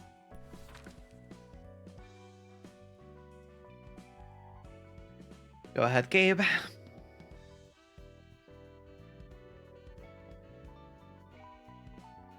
Gabe. Gabe, are you muted? I said I was getting at in another server, but I was muted, yes. Give me a sec. Understood. We got an hour before you gotta go, I think, yeah? Yeah. Mm-hmm. Yeah, an hour of Gabe, and then I'm gone. Because Honglu dies in an hour. Well, isn't limits maintenance happening soon as well? Or is that right now? I believe it's right now. I was about to be like, hey, spoilers, but also every character does die at some point, so... Everyone dies every Kanto. Rin, you don't know how bad it gets. I don't. When I do say Honglu love dies, Project it's Moon. Like vague. I do love Project Moon being like, hey, no, we're gonna kill off all your characters constantly, but we're also gonna establish really quickly that we can revive them just like that, so we can kill them off easily. Yeah, they die badly in many ways. We are going to gladly take your Blorbo and shred them to pieces over and over again in so many different ways, and you're going to enjoy it because you understand that we can just kill them as many times as we like. Who knows when it'll finally be the real time. Death has no consequence. There's a bit, they do make fun with it. There's a bit later in where somebody gets like fucking stabbed in the back of the head, and then they're like, you're fucking stabbed in the back of the head, and then they're like, huh? I guess I feel an itch, and they go touch it, and they just immediately pass out. Yeah, I know what bit you're talking about. They have fun with it. It's great. But they do die badly in many ways. I don't feel anything. Now you know who it is. It's awesome. All I know right. exactly, because that was one of my favorite bits from that interpolo. It's a good bit. Anyway. In the city, there is as many workshops as there are unique gadgets, and the Tres Association is the one responsible for managing those workshops in general. It reviews newly designed weapons, files applications to the heads, and charges taxes for them. You can't use the weapons that haven't passed their evaluation. Getting a rejection from them basically means that they see the weapon as something that shouldn't be used in the city. They aren't too cold about it though. Sometimes they'll send the applicants feedback about how they can improve their designs to a passable level. Not that we need it, since our latest weapon passed on the first try. Oh, neat. And Hanafuda, I forget what your I think. Wait, no. In the Nest of Gambling, right? Of course, you had discard mechanics. What am I saying?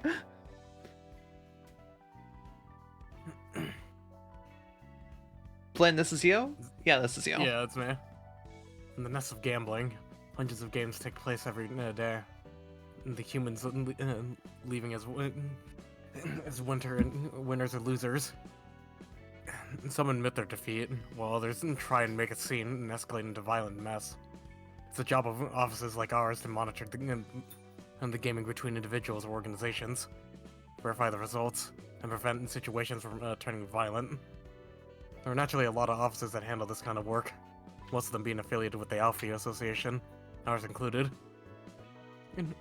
Whenever a game happens with something at stake, a go-between needs to be there to prove that the results were legitimate. Given the sheer number of games, we're short-handed sometimes. Which number is Alfie? Alfie is 11. Understood, because there's 12, I believe, right? 13, actually. 13 associations? Understood. And, right, so, the 7 association is the English one, because it's the 7 association, right? Yes. Yeah, I know it's... Look, I'm making... I'm gonna fucking leave this call, so help me. You're the one running the stream! You want to voice the whole thing by yourself? Go ahead, motherfucker! I hear you two laughing at me. I'm like, look, I'm gonna ask a silly question, so it's... Most residents in SJ are relying on a special entity. I can't talk much about it, but it's like the fortune readings sometimes others sometimes see. It predicts the events that'll happen to you during a year like an annual fortune. It gives opinions on immediate matters. It never gives a direct solution to your problems, though. It's up to you to make your choices, but I can't deny that as a strong influence on your decision. This is a nest of gambling. You hear all sorts of noise daily. It almost drives you mad. Gunshots and screams aren't exactly swell to wake up to. Those sounds used to wake me up every day, but not anymore. The person living in room 1829 vanished after losing a bet a week ago, and I saw him carrying a large coffin out of room 1831 yesterday. J. Huh. I wonder what J could stand for, then. Alright, neat, cool. We are done with Urban Plague. Now it's nightmare time. I think we crack into, like, I think we maybe get as far as sweepers before we have to call it. Calling it now. Alright, Gabe. You get all the cool women. Woo! Regalia, alias the Blue Reverberation, the person who is known to furtively cause incidents. Recently, he is suspected of recruiting individuals wielding powers that are possibly related to distortion phenomena in an attempt to form an organization. Did you know you should have read this while they were coming out and not like at the end of the game, by the way? As well as prying into his plots, I intend to hamper. Okay, but neither of you two read this shit either. No, I fucking did it. I did not. You're also having the realization where it's like, I know, this is like partially a jab at you and partially a jab at myself. It's a jab at the Project This is Moon a jab at community. all of us. Look, I'm the person who reads everything I said, except for this shit. I did not read this shit, and we're all looking here. It's like, wow, they kind of just fully spell out what Argalia is actually doing, like, right at the beginning of Urban. Like, this is pretty much one of the first fights you do in Urban Nightmare, and they instantly spell out what you're doing. It's like, what the hell? Like, but I had the thing in Star of the City where I'm like, what the hell is Argalia even doing? And this just, God, what the fuck? Project Moon, we are all fools, and I'm sorry. We are all fools, and I'm sorry that we doubted you because we didn't read anything. All right, continue. As well as prying into his plots, I intend to hamper his efforts myself for collecting data and presenting the evidence of his irregular activity to the head. As the Blue Reverberation's plot was already in motion, I needed to act quick and do the least I could do to stop him. However, She Association was too fatigued from the barrage of requests, so I asked Full Stop Office to deal with the Church of Gears, whose leader seemed to harness a power that resembles a distortion, but I haven't heard from them since. Perhaps they were eliminated on in their mission at the hands of the Church. Or, if the Blue Reverberation expected the Fixer's arrival and toyed with them, then I will definitely have to get to the library and read their books. There was evident rationale to read the books of the musicians of Bremen as well, for they could contain even the slightest hint on the Blue Reverberation's plots he might have told them. Even I do not know the man in detail, admittedly. However, because I am certain that the Blue Reverberation is conspiring something that violates or will violate the rules stipulated by the head, I must gather crucial evidence and report it. I know how corrupt this association is. I'm woefully aware of Thelma's cunning and unhinged purpose behind saddling Section 2 with one request after another and wearing us down. But I am waiting for the right time. Waiting and enduring until I seize the chance to bring the She back to glory. I firmly believe that everything will take a turn for the better once I take care of this work. I pledge to change the system with my hands, no matter what. Thelma, is that a name that we know? That is the director of Eugen's Understood. Eugen's section of the She. Right. Because this her section, she was Section 2, right? Section 2, yeah. Yeah. And guy was mega incompetent. But did we ever talk to... Oh, wait, yeah, no, I think we did see Selma briefly or something, right? I think. No, we did not see him, but we did hear him getting executed. Understood. Gotcha. All right, go ahead.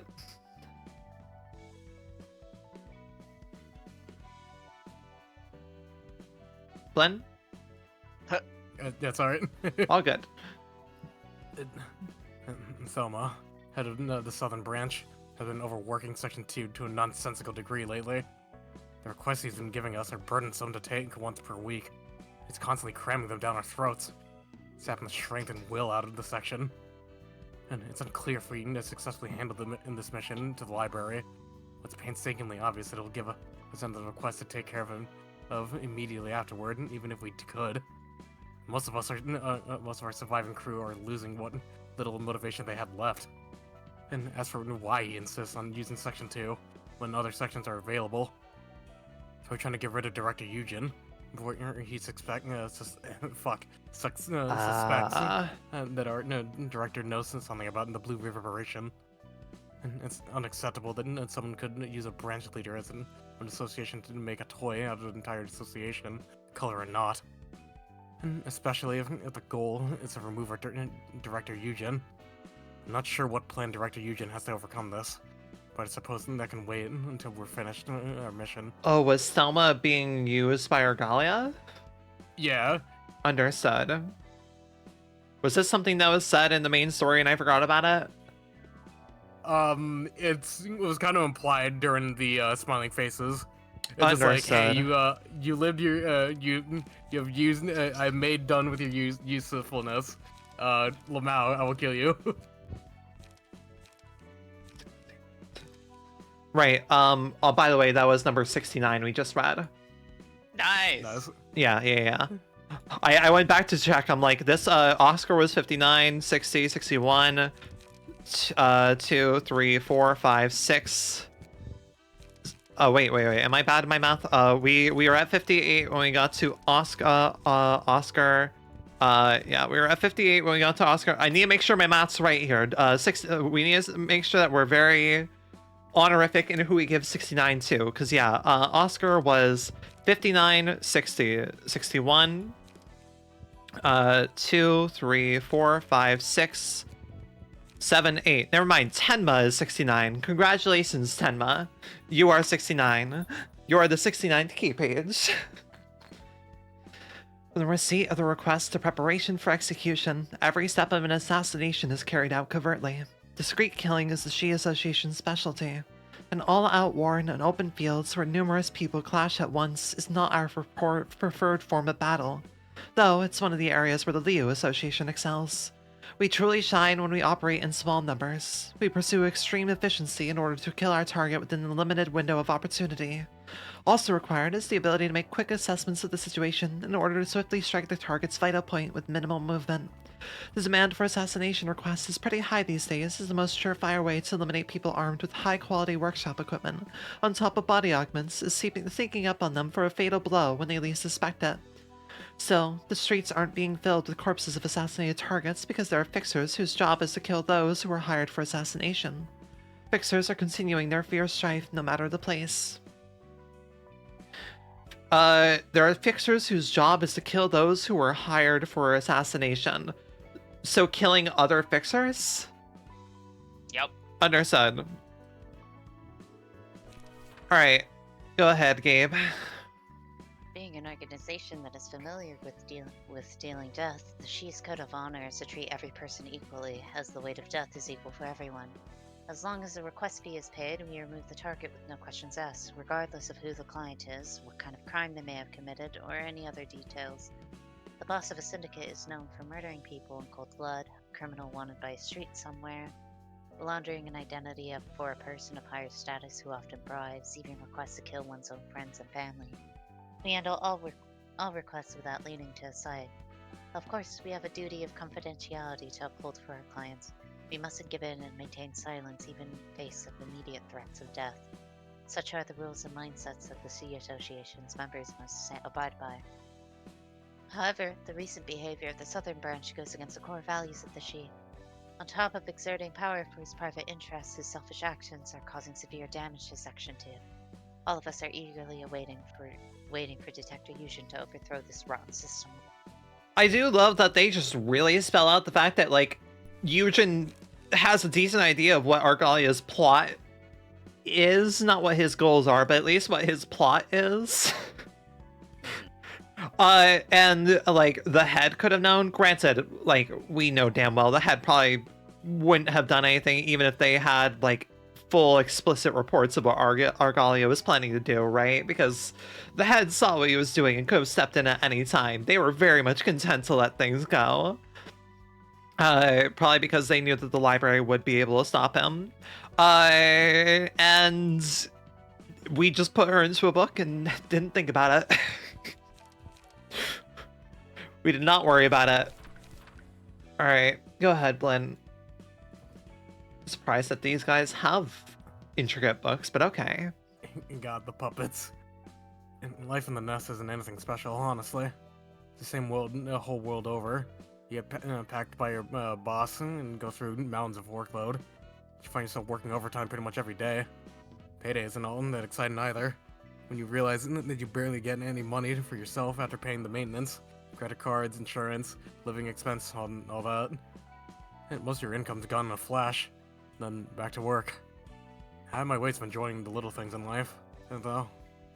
When I come back home from work, crack open a cold one and watch the back streets through the window as night falls. When I'm lucky, I can see people chasing each other or getting into a tussle. Think, oh, I'm sure that person manages to get away. And then just being a hypocrite, of course. We're all simply watching it for fun. Don't you agree? It's like a TV show. Viewers aren't genuinely concerned for the people on the rectangular screen. All they care about is guessing who will win. So many unrealistic and varied situations take place in the streets. It actually feels like as if I'm watching television. And don't call me out for being inhumane. Who knows? Maybe someone is watching me or working myself to the bones from a high-rise, holding a glass of wine in their hand. Weren't the puppets like something that weren't the puppets like hold on a second. Right, no, I need a fucking Jay weren't the puppets from like the first class or something that Jae-hoon explicitly went after because he hated that? Yeah. Why is this talking like somebody who lives in the back streets then? No, it's someone from the nest. Okay, gotcha. The line from the high rise confused me. Okay then. Money rules the city. Every denizen in the city is obsessed with money to the point of popularizing the belief that money can be thrown almost at any problem. While the earnings of an average Nest resident are significantly higher than those of a person inhabiting the back streets, there's also a notable wage gap among the Nest inhabitants. One thing to keep in mind is that your position in your job doesn't always guarantee a high income. No matter how high your rank is in a small enterprise, you might not earn much more than a fixer in the Section 6 of an association. Even if your financial gain is on the higher side, you likely won't earn enough to waste extravagantly. Meaning, you won't get to take first-class seats on warp trains all the time or load the table with a sumptuous feast. However, it will be enough money to secure a stable life in the nest. People who earn 4 million on or more per month can be considered the upper middle class. That's where the quality of life sees a visible increase. You no longer have to worry about being evicted from the nest or being unable to pay taxes. You can even hire fixers to keep you safe. You can save up in the case of emergencies, or send your children to better schools. A life lived in safe haven, free from illness and starvation. Well, that's the life of an upper middle class they all talk about. What is there to be considered special? We just earn a bit more than others and live in a bit more comfort than others. My buddy in Christ. What's so bad about upper middle class isn't that different from the low collar workers. There's really not that much different besides that we don't have to worry about dying on a day by day basis and have much more stable lives. As you, I don't understand why you're so upset about it. I don't Nothing's understand wrong. what the problem is. Don't understand what the problem is. Gabe, you get to read Emma, yippee. Woo! Hang on, I'm stretching again. No worries. I'm also stretching. Everybody stretch. Good for you. Miku says to stretch. Miku says that. Each nest has its own singularity. For example, W Corp has Warp, a fast and reliable means of transportation that's guaranteed to deliver you to your destination on time. F Corp has ferries, which can unlock What? anything that's considered locked, physically or conceptually. G Corp has What? physical gravity, so on. J Corp's singularity is pretty much the opposite of F Corp's. It's a technology that can lock and seal something that's open or exposed on a conceptual level. Of course, the range or size of things that can be locked will depend on how much you pay. Cheap ones are mostly used for locking small boxes or other personal Why? objects, while expensive ones conceal the area's space, so nothing can come inside, or even lock a person's body to prevent it from being dissected. The technology has a pretty wide range of applications. You can lock basically anything that's open in one sense or another. Could it be that the singularity was created because our nest, where J-Corp is located, is a nest of gambling that holds a smart few secrets that shouldn't be leaked? Beats me. Not like anything good will come out of knowing the real reason anyway. What? Okay then. Yeah, you just got a bunch of crazy ass information dropped on you that you didn't know. Yeah, no, I was curious. I'm like, all right, well, I wonder what J Corp does. And then we just got like several corps talking about and like fairies. What? Yeah, F Corp. That's F Corp, baby. Okay, which can unlock anything that's considered locked physically or conceptually. We What? we You know what actually Bina do it. does? Yeah. You know the fairies? He's the Bina fires. Yeah, Yeah, it's from F Corp, baby. Yeah, that's from F Corp. yeah, no, all of Bina's stuff is F Corp things. Gotcha. Cause yeah, Not her lock. That Not is from lock. Jay. yeah, no, Yup. but fairies, interesting. Wait, cause,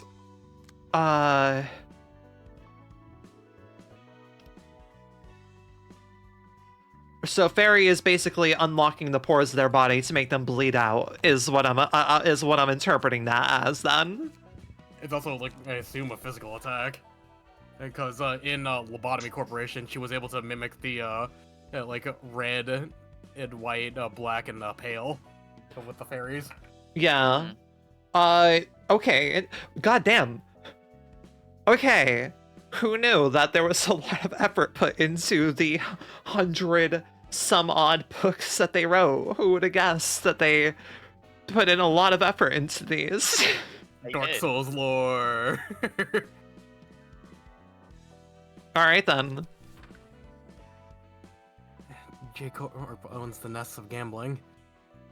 Every person here devotes their life to those insane games of chance.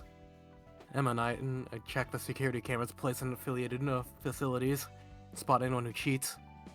We got 100 calls each day.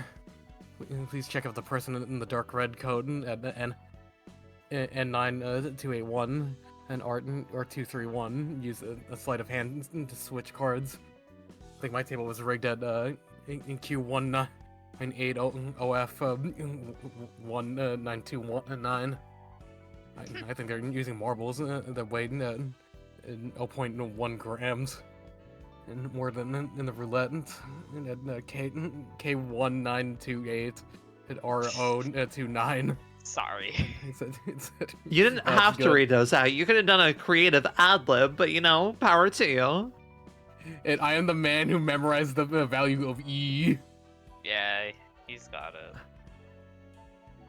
A variety of creative and absurd calls and flooding from the lines all the time. What's so difficult about watching the security feed on all day, you ask? Five Nights at Freddy's. Dude. Not what it says. Freddy 59. I know that Sure, shit's not difficult. You just reduce your frames to like 3 frames a second, and you make through it tonight with ease. Don't you fucking try and joke with me that your job's difficult right now.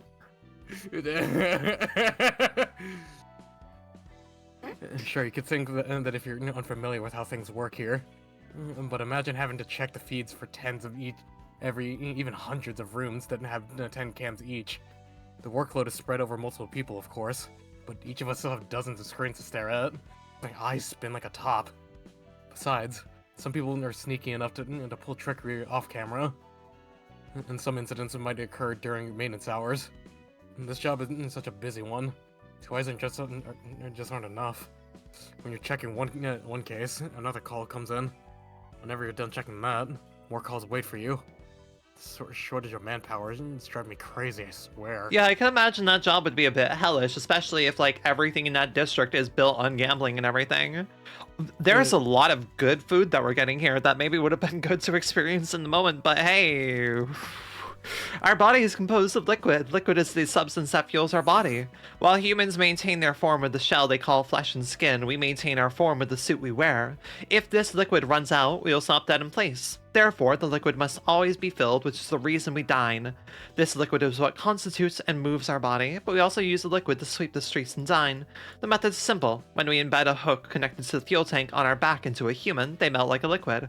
Then we consume that liquid to refuel. Without this shell, we would deform and spill on the ground like them. The liquid is patented with the approval of the head. You must change your body to become like us if you wish to join our family.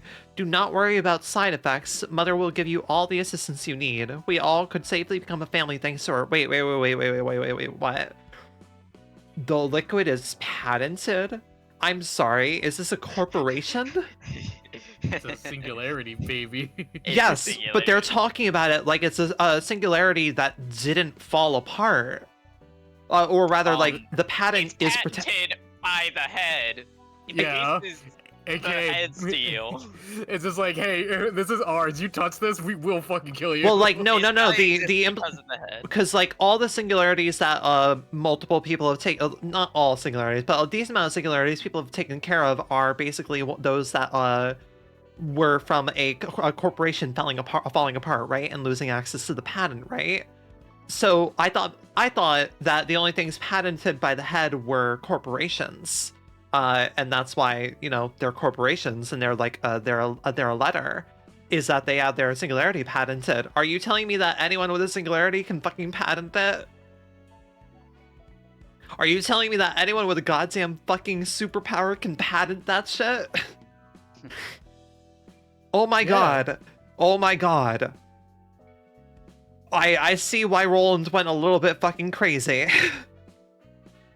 Okay then, sure. This To city be is fair, he had evil. knowledge of like a lot of the city's secrets. And so it makes even more sense that he's like kind of the way he is. It makes a lot of fucking sense why he is the way he is. I absolutely like do not fault the man at that point. There's a reason why he lived by that and this is this for the longest of time. Yep, I do not You blame kinda him. have to. You kind of have to. Jesus fucking Christ. Okay then. All right, go ahead, Gabe. That is correct. We are conscious of the attention of people during the daytime. Practice caution. It would be a public nuisance to show up in broad daylight and cause a ruckus, and we have a set of rules that we must abide to. Of course, if the head demands our What? service, we must assemble, day or night. What? Oh, and I believe there's a small misunderstanding between us. It is not by the will of us sweepers that the night in the back streets has become a time where no deed is forbidden. Does it appear to you that every denizen of the back streets disapproves of the rules? Anyone is allowed to commit terrible acts at night, and there's nowhere to complain if you are victimized. While this means terrible things can happen to you at night, it also means that you are free to be the perpetrator of such a deed yourself. In fact, we do not see much benefit from the freedom at the nighttime, other than being allowed to dine all we want. So these guys are literally contracted out by the head sometimes. What? Yeah, they are. Yes. They are the janitors of the city. They are the janitors of the city. Understood. They are employed and paid by the head. And Oh what my do they God. Pay them with? Living. Okay then. All right, sure. Gotcha.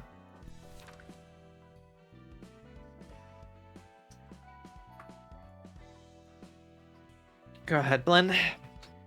Right. The back streets are our main stage of activity at night. When night falls, our world unfolds. At regular intervals, we start marching from the perimeter of a nest and sweep everything as we move forward. And even if someone stands in our way and attacks us, even if a powerful fixer kills a sweeper next to us, who was our family, we pay no heed and continue onward.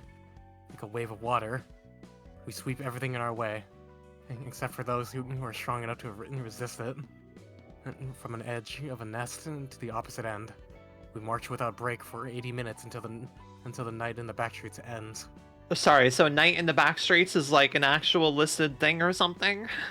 That is a designated thing that happens from, It is I a- think, 3 in the morning to 80 minutes afterwards, so... They like literally around just 4. clean up anything that is in the way in a street. Any You form are of trash, outside. any people, they will be cleaned. They will be swept away. God damn, we're learning so much here. I say we, like, I'm learning the most, but also you too. I You're mean, like, learning you're at least getting, like, writing and such of, like, seeing where things were written and all. Like, I knew this existed. Yeah. Index. No two prescripts are the same in any way. As well as their contents being completely different from each other, you can't expect when and where you'll receive one. It could be placed between the patties of the hamburger you're holding, it could be in your mailbox, it could be handed to you by a passerby. However, if you question who delivers those prescripts or where they come from and put your curiosity into action, the proxies will come for you, so beware. Here's a few examples of the prescripts. To Remy, deliver a bacon pizza to Danny's doorsteps on 8th Street before 10 a.m. sharp on September 14th. To Jimin, do not utter a single word for 5 days. To Sahi, if the first person you meet outside today answers your greetings by lifting their right hands, take their heart out. If the person ignores your greetings, remove your own heart from your body. Yeah. And this is only scratching the surface of the shambolic orders written on the prescripts. The contents of a prescript range from ordinary tasks to things that cannot be carried out and relatively normal in terms of morality. Means, the errand's variety and creativity of the prescripts will make you wonder just what goes on in the head of the person responsible for writing them. Take a moment to think about how you would feel if you received a prescript that says, chop off your right ankle and eat it medium rare. P.S. You don't have to eat the bones. You'd think this is an absurd instruction no sane person could follow, but those who belong to the Index will feel glad that it doesn't require chopping off both feet or eating the bones. I love reading this in, like, and thinking in the perspective of, like, as the, like, if you were playing this game as it was gradually getting updated, of course you would be reading these, right? Because you have nothing else to do, and you'd read this and be like, wow, who the fuck is writing these? And then you get to the yawn fight, and you're like, oh my god. I love that fight so much. Are you kidding me? It's like this. No one's writing these smiles. They're just getting printed. And how, you may ask? By the vibrations of the city. Vibe-based prescripts. Yeah, 5 base prescripts. 70, Wow. 1, 2, 3, 4, 5, 6, 7, 8, 9. Beautiful. Okay. Gabe is getting to voice all the goddamn fucking hot women. Woo! Do you want to turn? It's okay. It's okay. It's okay. I'll bide my time. It's fine. Look, chances Angry, look, sad. chances are strong that I will get to voice hot woman come Star of the City, given how many more hot women there are, okay? Chances are strong. There are many more hot women awaiting you. I'm sorry. The fucking nightmare bisexual land that is the city. Many people are under the impression that W Corp Singularity is quick transportation via teleportation. That's how our technology is advertised to the public, anyway. They aren't strictly wrong, we're just hiding the bigger picture from them. W Corp Singularity is the restoration of a previous status. To put it in layman's terms, even if your body was crushed to a pulp, it can be restored to a recorded state as long as all the pieces remain. First off, we scan the molecular structures, genomic data, and other information of the passengers required for their restoration while they sit on the seats. The scanned data is stored on the transmission device inside the train, ready to be sent to the restoration machine.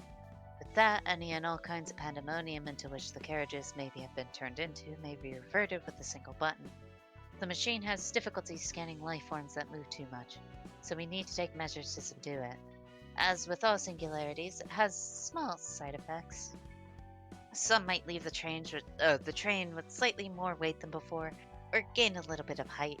No one has filed a complaint about it, likely because the change is so minor that they just struck it off as a manner of feelings, like the body feeling lighter because of their excitement for going on a trip, or it feeling heavier because they ate too much prior to boarding the train. The passengers don't remember what happened inside the train, but that's not because we use How do you say that? Amnestics, yeah? Amnestics, I think it is. Amnestics. but that's not because we use amnestics. It's the restoration procedure reverting the people's memories to a previous state rather than selectively erasing them. In plain language, everything goes back to how it was when it was scanned. The passengers will continue the conversations they were having when they first boarded the train as if nothing happened. They won't notice any oddity or displacement in their dialogue. Any thoughts they had or words they were about to speak will be restored and resumed seamlessly.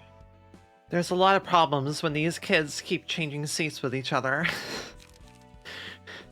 So many goddamn problems. These kids cannot stay seated for the fucking life of them.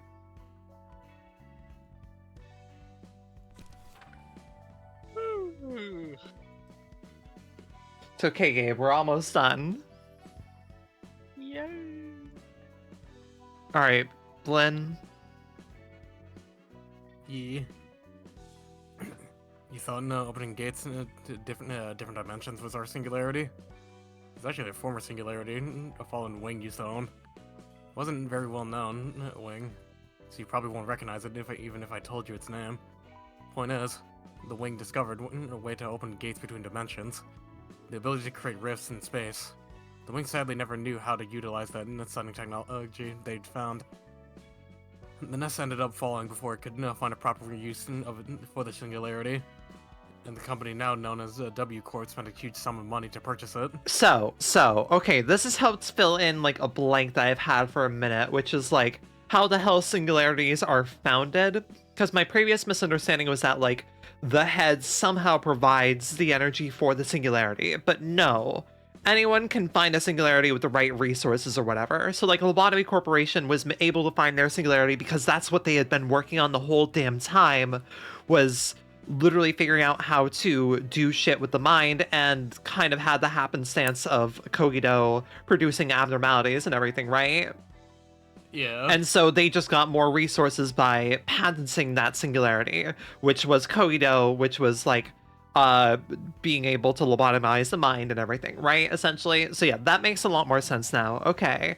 Is that they're not patenting, they're not like coming up with an idea and getting support from the head. They already have a thing and they're finding support with the head. Also, it very much sounds like whatever this previous wing is what Purple Tear utilizes. Apologies, just had to like interject with that thought. No, it's all good. But You're right at the top of this. yeah. At first, people at this corp also struggled to think of a good way to use this tech, even if it could make a big rip in space. Entering it was a whole different matter. You don't know what's in there, or if you can ever come back. I had no idea. But soon enough, W Corp found a way to put this dimensional gate to use, which involves T Corp's technology. With a device made by T Corp that collects time installed in the train, not a single second really passes in the carriages, even if the train time travels for 1,000 years. It's the temporal prevention or whatever, and that's what they apparently use. It's too complicated for me. Anyway, whatever happens in the train, we reverted using our singularity of restoration, and T Corp takes the time we collect for their own personal singularity. We're good business partners. This tech isn't just used for long-distance travel, and it's applied to the weapons we use, it's equipment used by agents of W Corp. It's specialized in tearing and cutting things apart. We can precisely cleave lumps into individual pieces with the help of the space ripping technology. I'm so curious, like, how the NDAs and such work in this type of worlds, in that, like, some of this stuff isn't that exactly hard to theorize how the hell it works, or like conceptually works and all, right? Like the exact science of it is one thing, right? But I'm wondering like how much people are able to like talk about things outside of stuff, or if like their minds are cleared or something when they leave a working for a corporation or something. Because I'm like, some of this stuff I feel has gotta not be that hard to accidentally spill the beans about, right? That depends.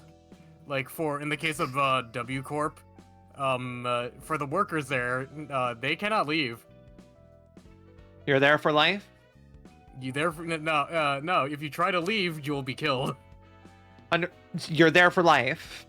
You're there for life. You're there for life. Yeah, so you're there for life. Understood. Yippee. No Hooray. escape. Huh? There's no escape. There is no escape. I keep going back to like double check my fucking numbers. 7, 1, 2, 3, 4, 5, 6, 7, 8, 9, 10, 11. Okay, cool. Yes, I'm correcting my numbers. Leslie, to restore the train, the passengers have to be in their seats. You have to be seated so the scanning program can detect your genomic data and put you right back on the right seat. Oh, and the scanner has trouble reading things that are moving too much, so you should be nice and stay still in your seat. So the warp cleanup crew, like us, tidy up the carriages and put the passengers in their seats according to their genomic data. And with the press of a button, ta-da, everything goes back to normal as if nothing happened. I only learned this after I joined the Corp. But isn't that so cool? That's what we agents do. But sometimes the cleanup crew isn't enough for the job. What's so scary about dealing with humans, you ask? I heard this story from my seniors. One time, a color hid their identity and stuck onto the train. What a shocker that must have been. It's our rule to stop powerful people like colors or key members of associations from boarding our warp trains, or to guide them to take first-class seats if they must board the train for a safe and smooth restoration process. We want them to sleep without a care instead of joining in the chaos of the other carriages. That color fixer was super tricky to deal with, they told me. Most passengers started training under the color's guidance in order to attain some kind of enlightenment. All but a few of our agents were pulverized by those people before they could even see a glimpse of the color. But we aren't totally powerless against those situations. We would have gone into so many problems otherwise, yeah? In case things get too difficult for our agents to handle, we call R-Corp, a wing we're partnered with. I saw footage about R-Corp in our training course. Their work is so cool. That was my first time seeing the mercenaries in action. They'd keep pressing on and wipe their targets no matter how harsh their resistance was. I was like, whoa, they really are something. Else, the fourth pack, was it called the rabbit team? Yeah, I think it was. Gotta wonder though, why rabbits of all animals? Isn't that an herbivore? I don't know, Leslie. But yeah, having seen them take out several phases of a goddamn arbiter. What's that? You ever fucking seen our walk a ship down? Those rabbits will kill the fuck out of each other if you let them. God, you just fucking reminded me of Watership Down. Oh, God. My friend has a Project Moon OC based off of Watership Down, actually. Really? Yes. Oh. I like her. Yes. Go ahead, Gabe. They aren't gonna raise the ticket prices or run fewer trains like the last time, are they? What do you mean, Cap? Lobotomy Corp, the company that was supplying our energy needs, went down recently. That's a good point. It's harder to operate the trains with less energy. What do you mean by last time, though? Oh, you're too new to know? Back in the day, Elk Corp's nest was occupied by another energy company. So that company put it out, and our... Supplying our energy needs went down. I see, understood. Gotcha. So that company put it out and put our corporation into the same sort of energy shortage you're dealing with now? Not quite. It did go bust eventually, but it's more that the company was stingy about sharing its energy. Awfully strict, too. I heard it had a bad reputation among its partner companies. Because they were so tight-arsed about energy supply, we had to reduce the number of trains run at the time for the while. I had no idea. Don't count on me, though. I also picked the story up from my superior. It's enough chittering. Let's get back to work. I love all the little background tidbits we get here. It's really neat. Mm-hmm. 4, 6, 7, 8. Right, so 70, 2, 4, 7. I keep being bad at my numbers. 70, 1, 2, 3, 4, 5, 6, 7, 8, 9, 10, 11, 12, 13. Beautiful. So I'll make sure my numbers are accurate for next time. Alright, smiling faces. I think we have enough time to do these.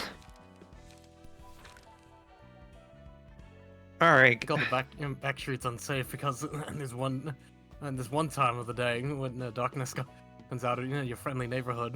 Watch can do jacks about it.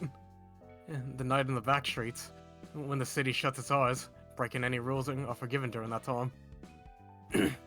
Meaning to protect yourself from harm, like recording videos of harming peacekeepers, all rendered useless.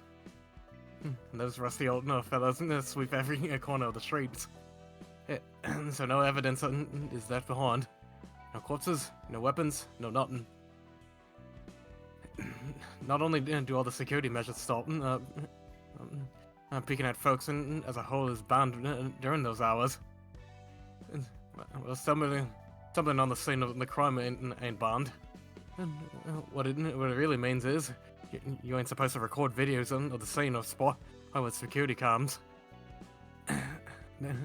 No one should be strolling in the streets in that late in the first place, though. Because of that, they don't ask a darn thing about crimes and happening during the time, unless any eyewitnesses shows up. They just can't, if I'm being blunt. The public institutions, you know the deal. Those shocking shucks. Looks at the head, fixer associations, vigilance peeps, and the like.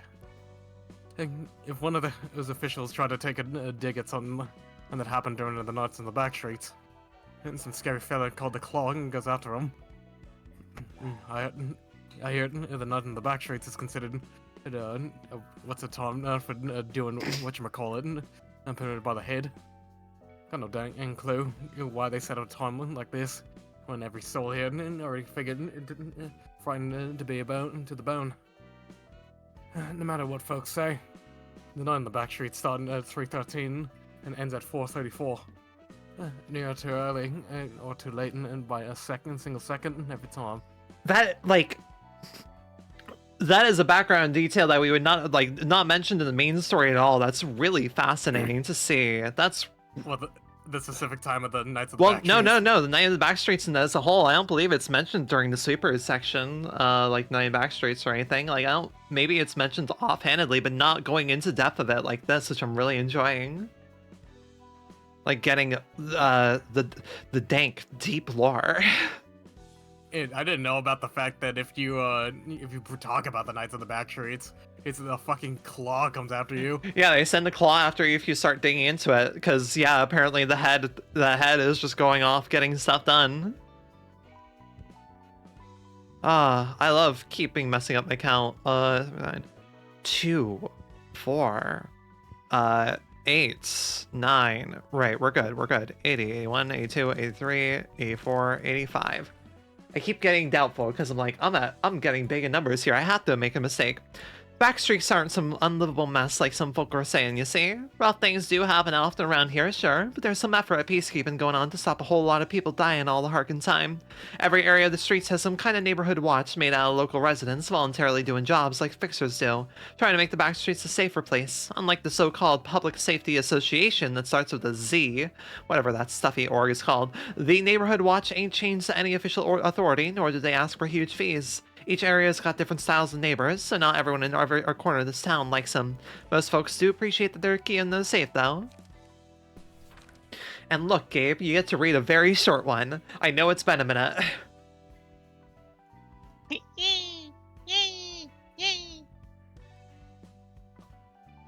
one rule that stands squarely in this night lawless land. Doing any kind of harm to the residential area is forbidden. No invading people's homes, no demolishing them and all that. Not even the big and tough crooks of the fingers can touch this. I'm guessing they decided it's gotta stay the most what's place if you didn't know. The city's taboos are a huge deal. It's more serious than taboos of the nest. You break it and your life's over, right then and there.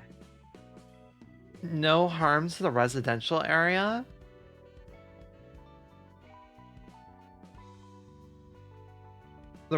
Huh?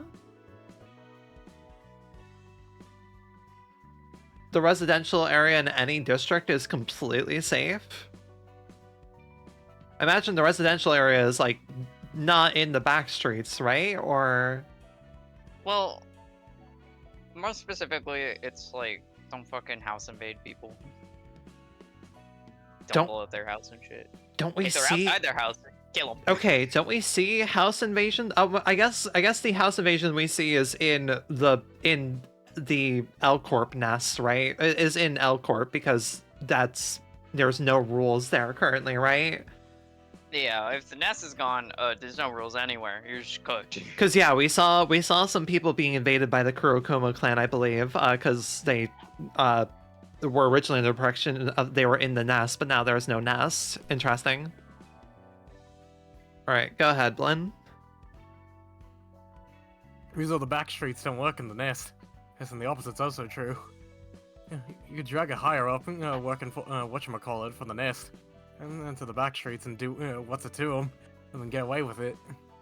As long as you're doing it, as long as it was doing the nuts of the back streets and no sneaky rat and stuff, that's how you're doing it. But if you did the same, what's it in the nest, you'd be breaking the rules. And the nest, not in the back streets. It's the only thing in the back streets, like the name suggests. The purge can only take place in the impoverished areas. All right then, I think we're finishing up with crying children then. Ironically. Philip. Sorry, I get how you feel, but I'll need more time to think about this. Are you feeling down? No, I'm fine. I get it. This was rather sudden, and you'll need some time to collect your thoughts. Thanks for understanding. You know, you're a very crooked, caring person. I guess Gramps picked the right rookie to hire. Is that so? Thank you. I couldn't say anything beyond that. I tried to think positively about it, convincing myself that I wouldn't want to see Shunbei feel troubled because of me in the future.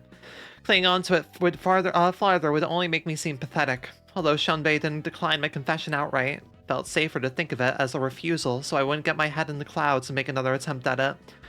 I shouldn't have held any expectations in the first place. I thought I'd feel like a load had been taken off my chest after I confessed my pent-up feelings to her, but I couldn't even bring myself to look Shunbei in the eyes. I didn't see it. I found myself looking for excuses. It's not because I'm a coward. It's not because I was afraid that I might be faced with darkness that I can't possibly handle if I lift my head. No. I just looked at the shade so I could see a brighter light, that's all. That thought made me feel a bit easier. I don't know what expressions Shunbei wore at the time. Was she grinning at my nonsense, or was she upset? All I can think is that she was probably giving me a look of disgust. You gave a fine speech, but I must wonder if you're truly upset for the sake of Salvador and your other late colleagues. I'll go prepare myself. I closed the door on my way out. Was it because I didn't want to hear any more of it? Did I lack the energy to refute him? I had no time to reflect on the reason I left my seat. The only thing I couldn't stand was him putting the blame on me for leaving my master and Shunbei behind in that place they called the library, when I escaped so I could bring others to save them. A wise person once said that you must close your ears when someone utters useless words or speaks with harmful intention. Is the uselessness of a talk determined solely by one's own standards? Maybe Oscar was right, but are his words useless and wrong because they distressed me? Maybe I just didn't want to accept it, consoling myself that I need some time to focus only on the grief of losing my master and Shunbei. I covered my ears. You're pausing it at just the right moment like it's a rarem you've watched over and over. There's gotta be a reason. Shut up. Shut the hell up. Sometimes the human brain has difficulty telling reality from illusion.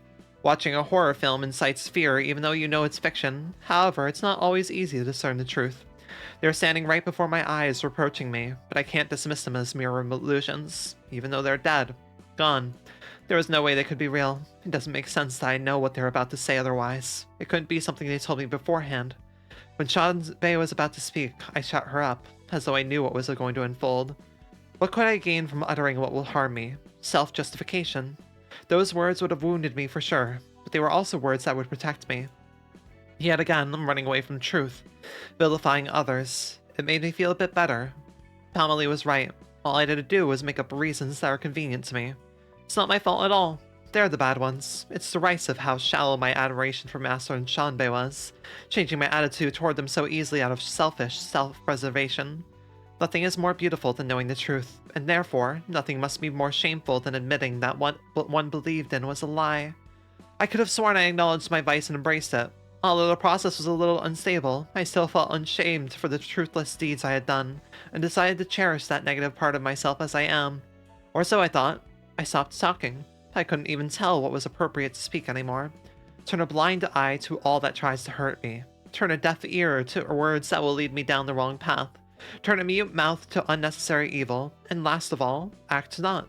Make myself happy that way. I could no longer perceive anything. Let's go, Philip. Give us nothing. Let's go, girl. Give us nothing. Dante. Wait. 5 minutes. How long are these?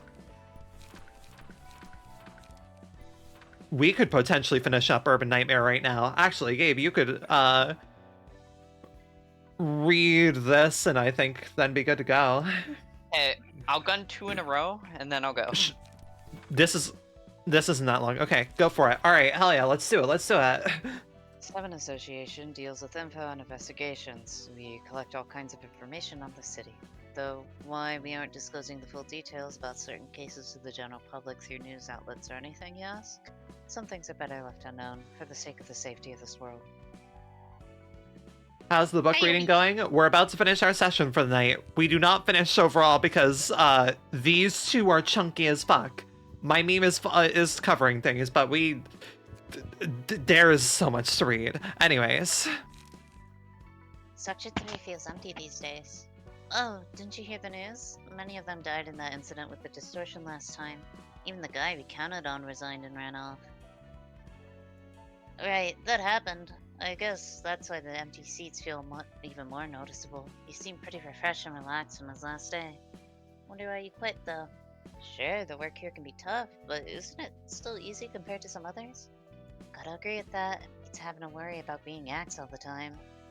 Rumor says he went to go join the musicians at Bremen. Why Oh. join that weird, funky band? Tell me, maybe there is something more important about than making a fortune and spending the rest of his life in comfort for him. Gamers, we get to fucking finish Urban Nightmare and leave, like, the last of the hell world. Imperius Sabatatas and Star of the City. Yes. And I get the bamboo-headed Kim. Yippee. We value the art of violence more than anything here. And those with an unscathed body are not permitted to join us. A swordsman who does not have a single blade scar on his skin is doubtlessly too careful when he wields his weapon. And his inane hesitation will be an obstacle to irresolute to endure the wounds of his own blade would leave, let alone the assault of others. A body free from scars is proof of cowardice. Alas, it would be wise not to expose your wounds outside of those on your face. Blade lineage isn't known for coordination. It's a little more than a cohort of people who have nowhere else to go, or those who carry the intent to murder someone. Most who seek to join us sit at lowly social positions. It's not rare for such people to hold a deadly grudge against someone. You'd best behave before those who are more skilled than you. We may be a band of murderous ruffians, but you understand our place. Is Blade lineage a syndicate?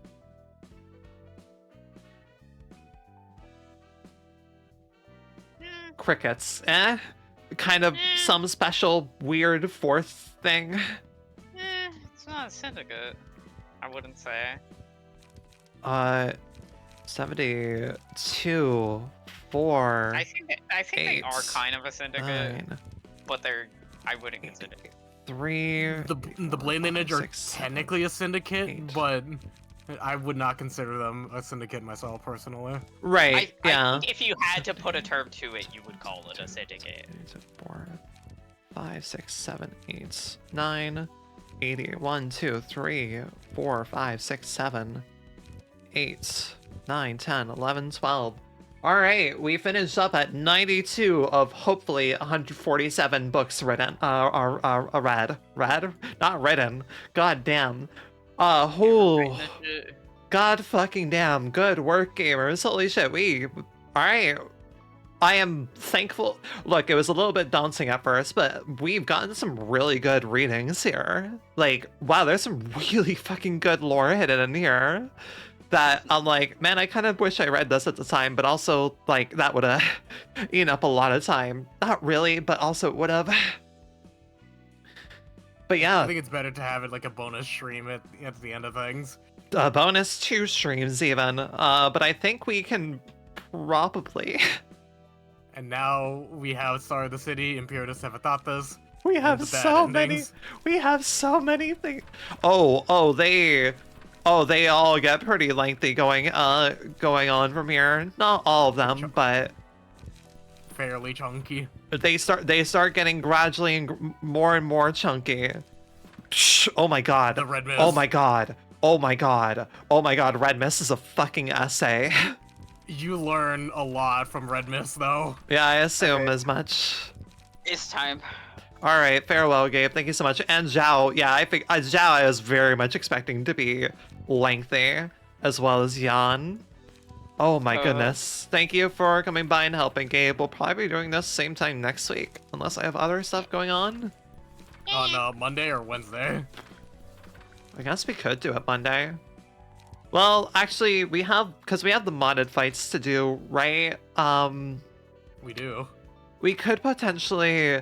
There's a decent chance that all of this shit takes up. Is a We stream we could of its do own. the last fight of well, we could do mod fight and then bad endings in that stream. We'll see. But either way, Gabe, thank you. Go shout yourself out, please. Hi, fucking hang on. I haven't been streaming lately, but I'm a robot who just... You can still stuff shout on the yourself internet. out. He's cutely. I'll be around next month. Because I'm gonna be fucking doing my Rain World Marathon stream. Oh my gosh, And I yeah. have to do this. But yeah, no, I'll we. play the whole game. Goddamn, that is 92 lore books that we've read.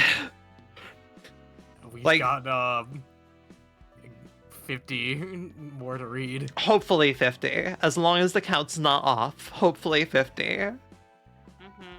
Hopefully 50. But yeah, Gabe, you just, go ahead and skedaddle.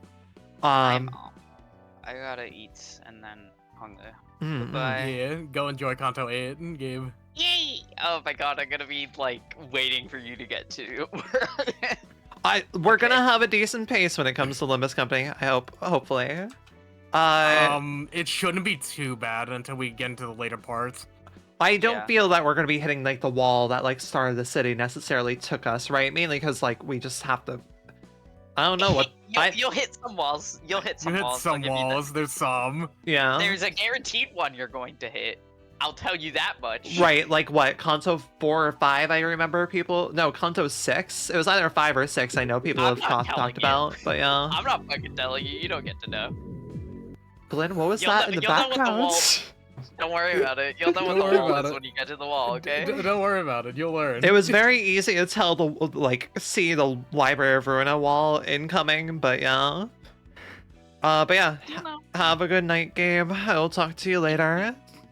Bye. And we're gonna start preparing for raiding, because I will gladly, I will gladly take the chance to sleep. Yeah, you get some rest. I'm also going to dip. Thank you for having me. Yeah, thank you, Palente. But yeah, we did good fucking work. Alright, thank you, Blend, for helping. I very much appreciate it. I just hope my volume was good for this stream. Oh 'cause I yeah, did your volume notice was that- fine. I was monitoring things. Also, I have the game turned down low on stream anyways. Okay, good, because I did notice last stream on Monday that I was quiet. It wasn't the end of the world. I was monitoring things individually. Things worked out and everything. Yeah. But yeah, no. Good ass work. I see a decent amount of new people reading, doing Library of Ruina, so I might raid someone new. Hell I yeah. might raid someone new. Yeah, no, we'll raid a flesh tuber. We're gonna raid a flesh tuber, I think, who's currently, well, it's the term to use and everything. But alright. I will see y'all later. I will be streaming Friday and doing Claire Obscure Times, most likely. But otherwise, farewell. Thank you everyone for coming by, and I'll talk to y'all later. Bye.